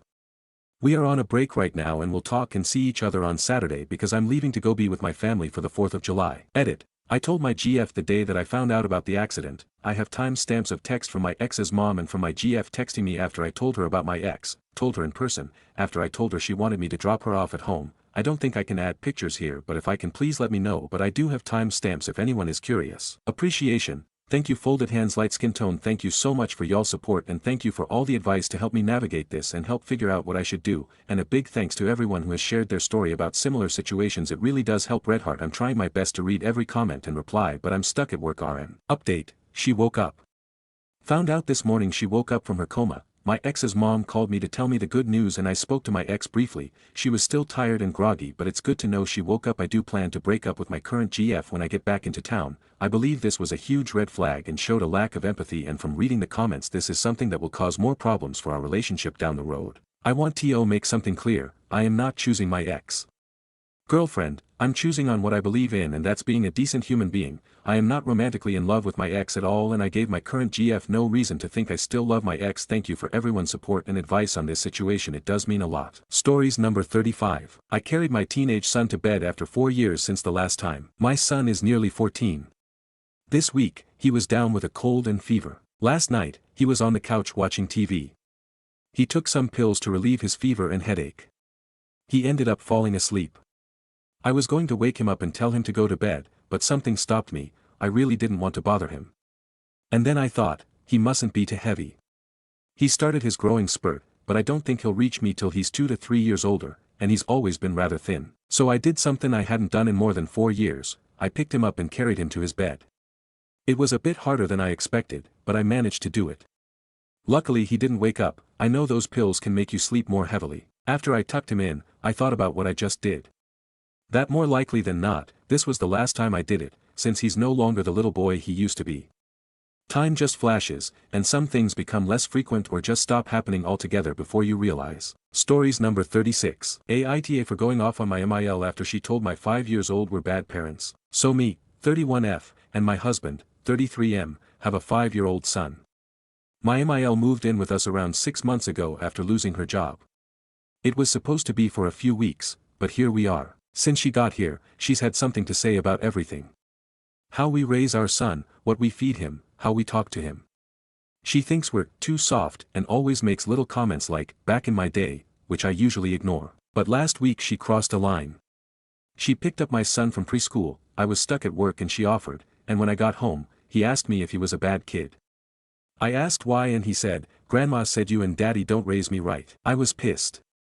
I talked to her calmly at first, but she just kept saying we're spoiling him and he'll grow up lazy. I ended up snapping and told her to stop saying that stuff to him and stay out of how we parent. She got all upset, said I was being disrespectful, and now my husband is trying to keep the peace even though he agrees with me. Now I'm getting texts from his aunt saying I should have been more understanding and that my L is just old-fashioned. I don't think I was wrong for standing up for my kid, but now I'm second-guessing. Stories number 37. AIO for not including my stepdad in my wedding after he called my biological dad a donor. I, 25F, recently got engaged and we're planning a small wedding. My dad passed away when I was 10, and I've always planned to reserve a chair with his picture on it. My stepdad, 52M, who married my mom when I was 14, has been in my life since then but we've always had a more formal, distant relationship. I made a wedding website and wrote a little tribute to my dad. My stepdad saw it and told my mom, I guess her sperm donor still gets to be the hero. My mom told me, thinking it would make me see how much he cares. I was stunned. I confronted him and he doubled down, I've done more for you in 10 years than he ever did. You think a picture makes a father? So I removed him from the speech, the walk down the aisle plan, everything. My mom says I'm being petty and hurting someone who tried to be a dad. But that wasn't just a one-off comment. It felt like a punch. Stories number 38. I knew this day would come and now I have to break up with my boyfriend. Hello, everyone. I just need a place to vent. Me and my boyfriend have been together for 11 months. After a few months into our relationship, he suggested moving in together after his lease ends on his apartment. He asked this in winter and his lease ends this July. I immediately refused as I felt unprepared to take this huge step. We are both 19 years old, and I was worried about my financial situation. I don't work, I study. We got into an argument and he agreed to wait. After like a month, he asked again and I was, once again, against the idea of moving in together. A screaming match broke out and he eventually just wore me down to the point of accepting. He said that it's financially not okay for him to rent out a new apartment if we can just find an apartment and pay the rent together. I caved in and just agreed. I have been lying to him and to myself for a few months now that I will move in with him. I dread the idea of moving in together, I don't want to. I know that the only way to actually not move in together is to break up. I feel horrible and constantly anxious. Stories number 39. Bridezilla's angry we didn't show up to bridal shower, didn't even know we were invited, ends up getting arrested. Our family had known Julia since she was a baby, she's 25 and about to get married next month. I am not particularly close to her, but my sister is best friends with her older sister. My mom, who is also friends with her mom, but not BFFs, received a save the date in May 2025 for a July 2025 wedding addressed solely to her. For reference, my mom is old school and doesn't bother with technology, text messages, nor the internet. All of her friends know this. The save the date had a link to the not wedding where there's info on the bridal shower which was TBD when she received it in May and I went on the link attached to the save the date. I didn't pay more attention to it because I didn't receive an invite, only my mom and sister did separately, which is fine. BC I'm not close to Julia as I'm easily 15 years older. Yesterday while I'm out with my mom at a church event she invited me to, her phone keeps on beeping and I asked to see it and noticed Julia's mom had texted her at 8 a.m. that day saying, Julia's bridal shower is today, I hope to see you here. It's 7 p.m. when we see this, suffice to say, she didn't make it. Once home, I ask mom if she's gotten an invite for the wedding, which she has and shows it to me. I go to the Not website and see that the bridal shower info was updated to the following message, ladies, if you want to come to the bridal shower, it will be on ___ date at X time. Julia is registered at XYZ. That's it. I asked my mom if she had received a separate bridal shower invite, she says no. Well, too bad, she missed it. She still plans on going to the church service and told Julia and her mom this as she sees them in church. She said she was verbally confirming to them in person since she's not good with technology and would only be attending the church service, nothing else. Fast forward to Sunday, I'm having lunch with my mom and dad, and we get a call from my sister asking why we weren't at the bridal shower. Mind you, she was at the shower but didn't even bother to call my mom and ask her where she was. Mom says, I didn't see the message until 7 p.m., and it ends there, or so we thought. 10 minutes later, she gets a call from Julia who asks where we're at. My mom tells her we're having lunch at X place and just ordered thinking nothing of it. This psycho shows up to the restaurant with her mom in tow and starts yelling at my mom for not showing up at the bridal shower. Please keep in mind my sister is not in the wedding party, we're not blood related and neither is my mom her aunt, godmother, nor mother of the groom. She goes on and on about how the shower was ruined as she expected us both to show up with gifts. Excuse me. Dad asks them both to leave as this is getting ridiculous. They both keep going. My mom is looking like WTF deer in the headlights, confused and embarrassed by how she's making a scene. At this point, I stand up and ask her to leave. She insists on making a scene and I tell her that as far as I'm concerned, proper wedding etiquette is to send a separate invite for the bridal shower and not to expect guests to constantly be checking her website for wedding updates. Her wedding is not newsworthy to the rest of us, which clearly upsets her more. Her mom during this interaction is dead silent, just standing behind her. I tell Julia that for formal events, you send out proper invitations, and confirm with guests by calling them to confirm their attendance, not by text message on the day of the actual event, or via internet links. And if her focus of why we didn't attend was solely based on monetary gifts BC, that's all the registry had, gift cards or cash gifts, then maybe she should get a second job. In any case, her behavior was enough for my mom to finally stand up and tell her she would not be attending the wedding of such a poorly behaved young woman who clearly was going through some problems, where she found my mom to be an emotional punching bag. This crazy bridezilla was not having it. She threw a cup of hot coffee at my mom in a hissy fit. Before I could slap this bitch, there happened to be a cop with this partner picking up food who happened to witness the whole spectacle. They quickly rushed over and charged her with battery. And yes, my mom did agree to press charges. The coffee thankfully was not hot, but the damage was done. The kicker. My sister calls us later, visibly upset and crying, saying that Julia's mom had called her and was sad to let her know she was no longer invited because my mom was having a bad day and chose to be rude to Julia. When we told her what actually happened, she was livid. The ultimate kicker here is that the day after her religious wedding, on Wednesday BC, she's trying to save $, she is traveling out of the country for a second wedding abroad. Am I petty enough to motion the court to change the date of appearance to her actual wedding date or the day she's to fly out, or ask the judge to confiscate her passport BC? She could be a flight risk. Maybe. The point being, send a GD separate bridal shower invite and don't go batshit crazy if people who didn't RSVP, nor knew they were invited in the first place, don't show up, and yeah, don't throw coffee at anyone, you psycho. Stories number 40. My fiancé, 31M, asked me, 31F, a hypothetical about getting rid of our dogs and now he wants to break up. Looking for an outside perspective. My fiancé and I have been together for about 4.5 years and have had our dogs for around 2 years now, both rescues. Our younger dog is female and has always been protective over me and will bark at him if he starts to come near me when I'm with her on the couch, but as soon as he gets closer she's fine and she'll even go sit next to him. To preface, I'm the kind of person who will stop someone on the street and ask to pet their dog. We've always had a dog when I was growing up. I love animals more than people most days. While he loves animals, it's just not the same degree as me. About 2 weeks ago we were already arguing and he brought up that I love our dog more than him, which spiraled into if I had to choose between him and them, I'd choose them. I was going off the current situation assuming he meant because our dog barked at him and he's asking me to get rid of them for no real reason. I feel like in most situations if AS/O is asking you to get rid of your pets for no reason, most people are choosing the pets. Obviously, if there was a real reason like allergies or a life/death situation, I'd choose my fiancé. We clarified that and I thought we moved past this convo, but he brought it up again last night and said no self-respecting man would stay with someone who chooses an animal over them in any kind of situation. TLDR, my fiancé thinks there shouldn't be any reason that I would choose leaving him over getting rid of our dogs. If he wakes up and says get rid of them, I should choose him. I need outside opinions. What are you choosing if your S/O just says get rid of your pets, no reason given? Edited to add, to be clear, I've been actively working on training for the dog being overprotective of me. I understand it needs to be fixed because of the way it makes him feel. I don't think it's cute or funny in any way. She's around 10 pounds and doesn't snap at him, and if he puts his hand out to pet her, she allows him to. If anyone has any additional training tips, I'd gladly accept them. Stories number 41. Aita for refusing to be the almost girlfriend of a guy who didn't want to call me his. We'd been seeing each other for over 4 months. Dates, long late-night convos, sleepy coffees after movie marathons, hugs that actually felt like something.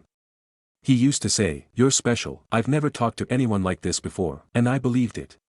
But every time one of his friends asked, "Is she your girlfriend?" he'd smile and say, "Nah, we're just having a good time." When I asked him directly, he said, "I like being with you. But I don't want to label things. You know how it is these days." I stayed quiet, hoping it would change. That he'd realize. But he didn't. One day, after we spent the night together again, he texted, "Hey, maybe don't text me tomorrow. I've got a date with someone, just want to see how it feels. Hope that's okay." I read it.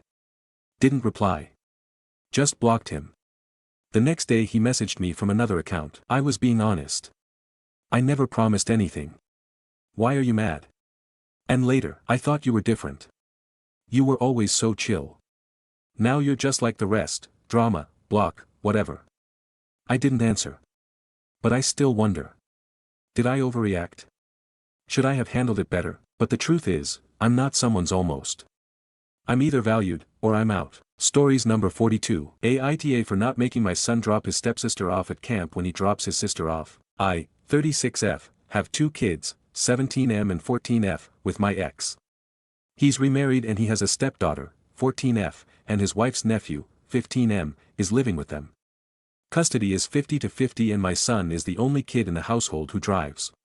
So my ex started to require that our son drive his sister and stepsister to camp since he uses their car occasionally. Now this expectation has been set for when he's with me too, since he has his own car at my house. My son doesn't want to drop his stepsister off at summer camp and so far hasn't been when he's with me. This is driving my ex mad because my daughter goes to the same camp and he drops her off and they go eat breakfast at a diner close by on those days.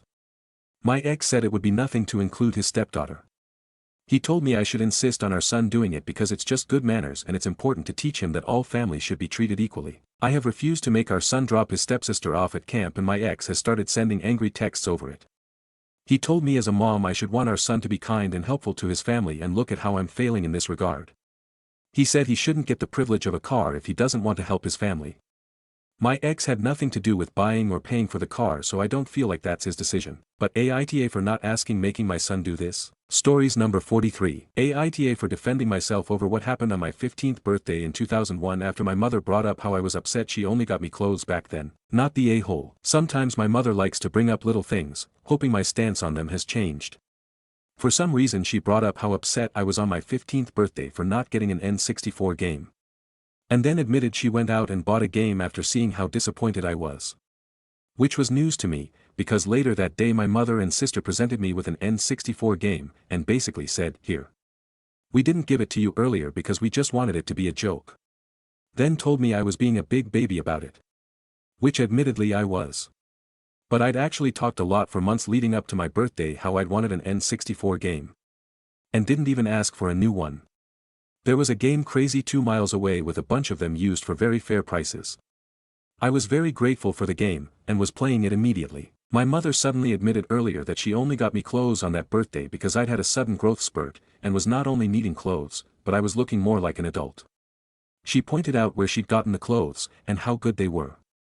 I rebutted that the clothes were good, but I'd literally only asked for one thing back then, which was an N64 game called Extreme G, specifically the first one. Which was far from new at the time. She claimed she ran out and bought the game brand new for $50, but I pointed out I knew exactly where she'd bought the game, exactly what game it was, and how it had come out several years prior, and she bought for about $20 at most. She tried to refute it, but I knew the details of the where, when, and how from back then so well, that she diverted to trying to say teenagers loved new clothes, and my sister was jealous. I told her that when I was in high school, I didn't know a single person in my age group that was happy only for clothes on their birthdays. I told her I was in no way ungrateful for the clothes back then. But it felt like the one little thing I'd wanted that day was completely disregarded. Then I pointed out how much stuff my nephews get for their birthdays from all of us. My mother tried to claim it was a different time. But my 15th birthday was in 2001. Game Boys were on every corner back then. And the next gen of home game consoles was incoming, if not there already. I told my mother wasn't asking for her to apologize or anything. I was just saying that's how I felt at the time, and she never really saw the situation from my side. I even agreed I was a brat about it. But in the end, all we could do was agree to disagree. I don't want to say I was hung up on it, but I also wasn't the one who brought it up. Now I'm feeling guilty for arguing about something from nearly 25 years ago. Aita for doing that. Stories number 44. I'm eloping on Friday because my family wants us to delay the wedding until my brother gets released from prison. We don't want to wait, so we are just going to the courthouse by ourselves. Ever since I got engaged a month ago, my parents, my brother, and some of my other family have been pressuring us to wait to get married until my other brother is released from prison. My M29 fiancé, F29, and I plan to have the wedding in November. My brother will be in prison for at least another 5 years. There is no guarantee he will be released then, that is just the earliest he could be released. My brother went to prison over my nephew's death.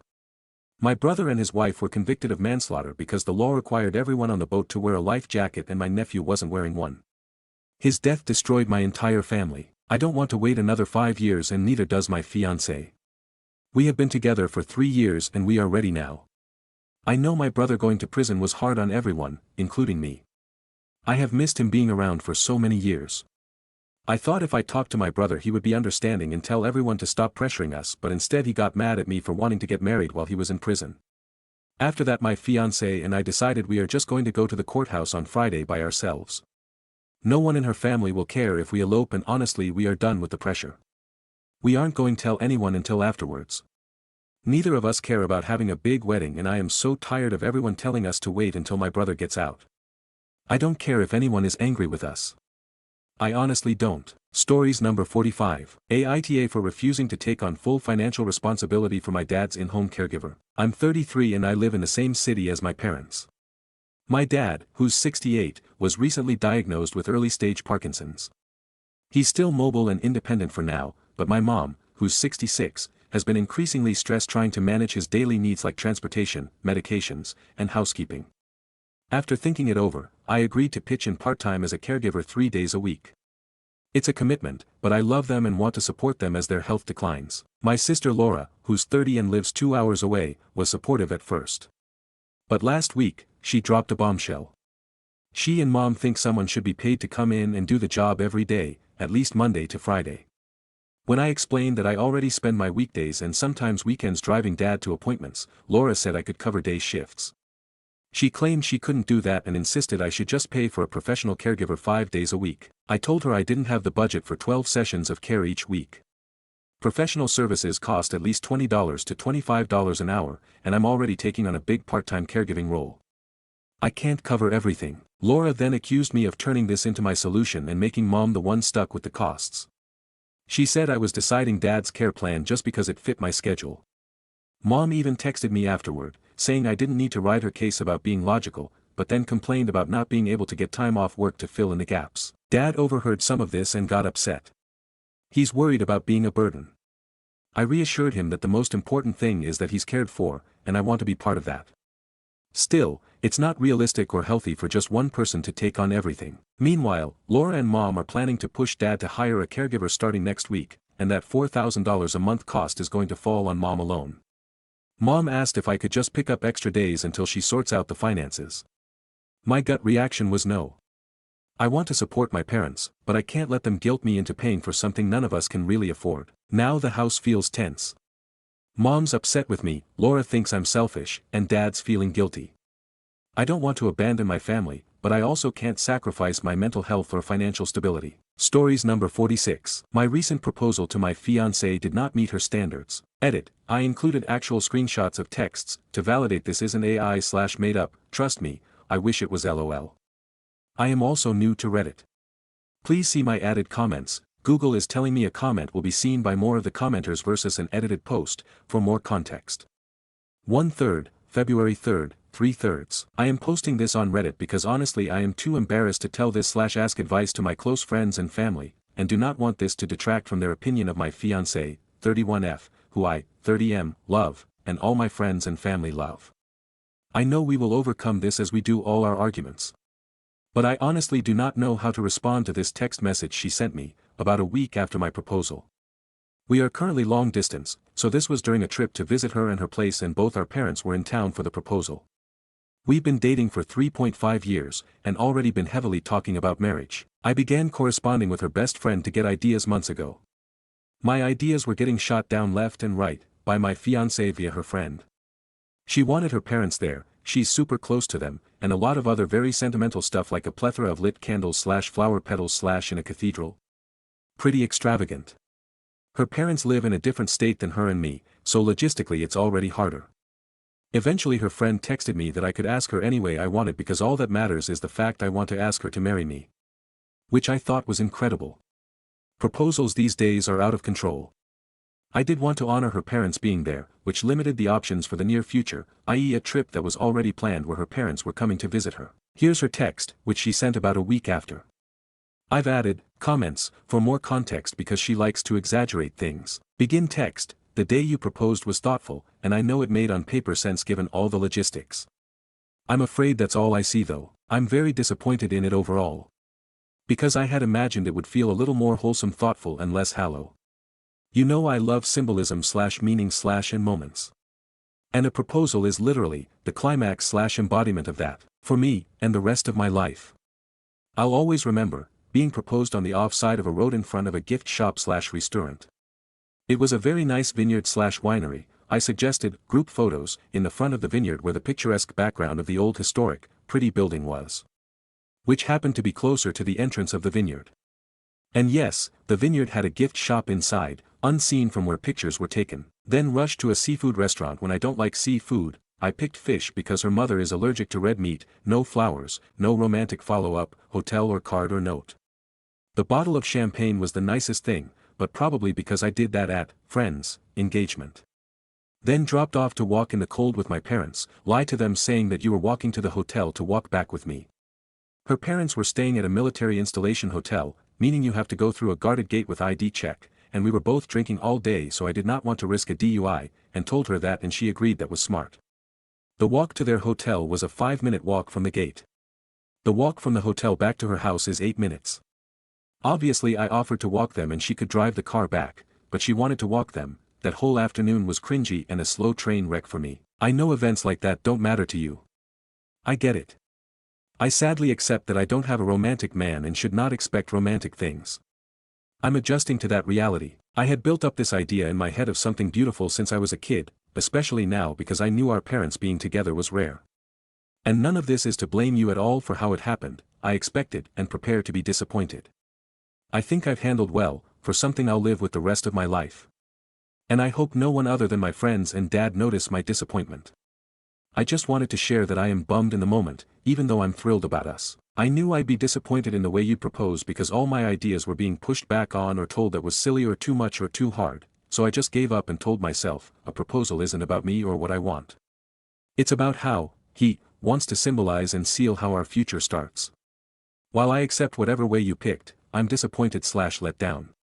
My engagement, for me, was C+ at best and I'm being generous. I want you to know that I don't see / fail to see much thought or love put into that day. And the hours following. But I know you love me and that's what matters. I just needed to tell you so I don't carry this little bummed outness around. Or lie to my friends.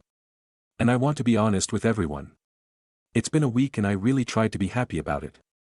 And I'd rather just forget the proposal happened and just be like you and see it as, okay, we are engaged now and that was just another meaningless task to get done. That's why I didn't want to post photos for a few days. I was hoping I could wait until we got engagement photos. I love you, and I'ma pray that this sadness doesn't linger / distract me anymore. So I can move on. I know I'll eventually forget it. Tonight I'll give you an after action, meaningless / moot suggestions on what you could have done better. And a recap on things I actually like for any future stuff. End text. Look, I'm not saying it was the best ever proposal. But it's sure hell of a lot better than a lot of my friends / family. I get that it depends on the person, but do I have any footing to push back and say she's being ungrateful or unrealistic? It's the proposal. She will have 100% say and control over the wedding / engagement photos / literally everything else. Sorry, the single thing you can't directly control didn't come out to your exact liking. For added context, we played a role in my friend's engagement on a beach at a Hawaii resort, and she said that was a horrible and tacky idea to me privately. What I'm asking is I've never heard someone's fiancé berate them like this for the proposal, AITH for clearly not proposing to her to the T of what she wanted, or is she TAH for being this demanding and frankly rude about something like this. Stories number 47. I blackmailed my stepdad after he caught me with my stepbrother. It's been a few days, but I feel like I'm going insane and needed to tell someone. 21F. My stepbrother and I never really grew up together, a few visits during the summers a couple times, and that was it for years until he moved in with us a while back. We had been drinking and went to my room to chill. By the time it happened, we were both sober. We made out, then started hooking up when my dad walked in. My dad made a comment that sorta pissed me off. My dad and I went outside to talk to avoid my mom from hearing. He said he was disappointed in us, he didn't expect it, neither did we, honestly. Just confidence from the alcohol, a dark room, and tension that's always been there. I told my dad that if he told anyone, especially my mom, I'd tell everyone that he'd been molesting me for years. It's not a lie, it's been going on for many years. My oldest memory of it I was about October 11th, but it had been going on longer than that because I can remember the fear that day of being left alone with him. He hasn't said anything, but he's distancing himself from everyone. I never told my mom because she's physically, mentally, emotionally and finally dependent on him. She really loves him, I couldn't stand the thought of destroying her. On top of that, I did tell her once, she didn't believe me. I know if I told her now that I'm older she would, but I can't do that to her. I don't know what to do. My stepbrother doesn't know what I said to my stepdad that made him change the way he did, since he's a cocky asshole who is very intimidating. But I can't tell him, I can't tell anyone. I'm worried this may mess up the bond one have with my stepbrother, destroy my mom, and take away our dad from my younger brother. I'm in my head, but I don't know what to do, what's gonna happen, or what could happen to my family. Worst is, I don't regret it. Any of it. I felt good to step up to him, I've always felt powerless against my stepdad, and I don't regret what happened with my stepbrother, which I know is weird. I don't know if it's gross, or if it's wrong, but it didn't feel wrong. Not during, and not after. I've been nauseous since, due to the stress of everything. Edit. My stepbrother is just a few months older than me, so we're in the same age range.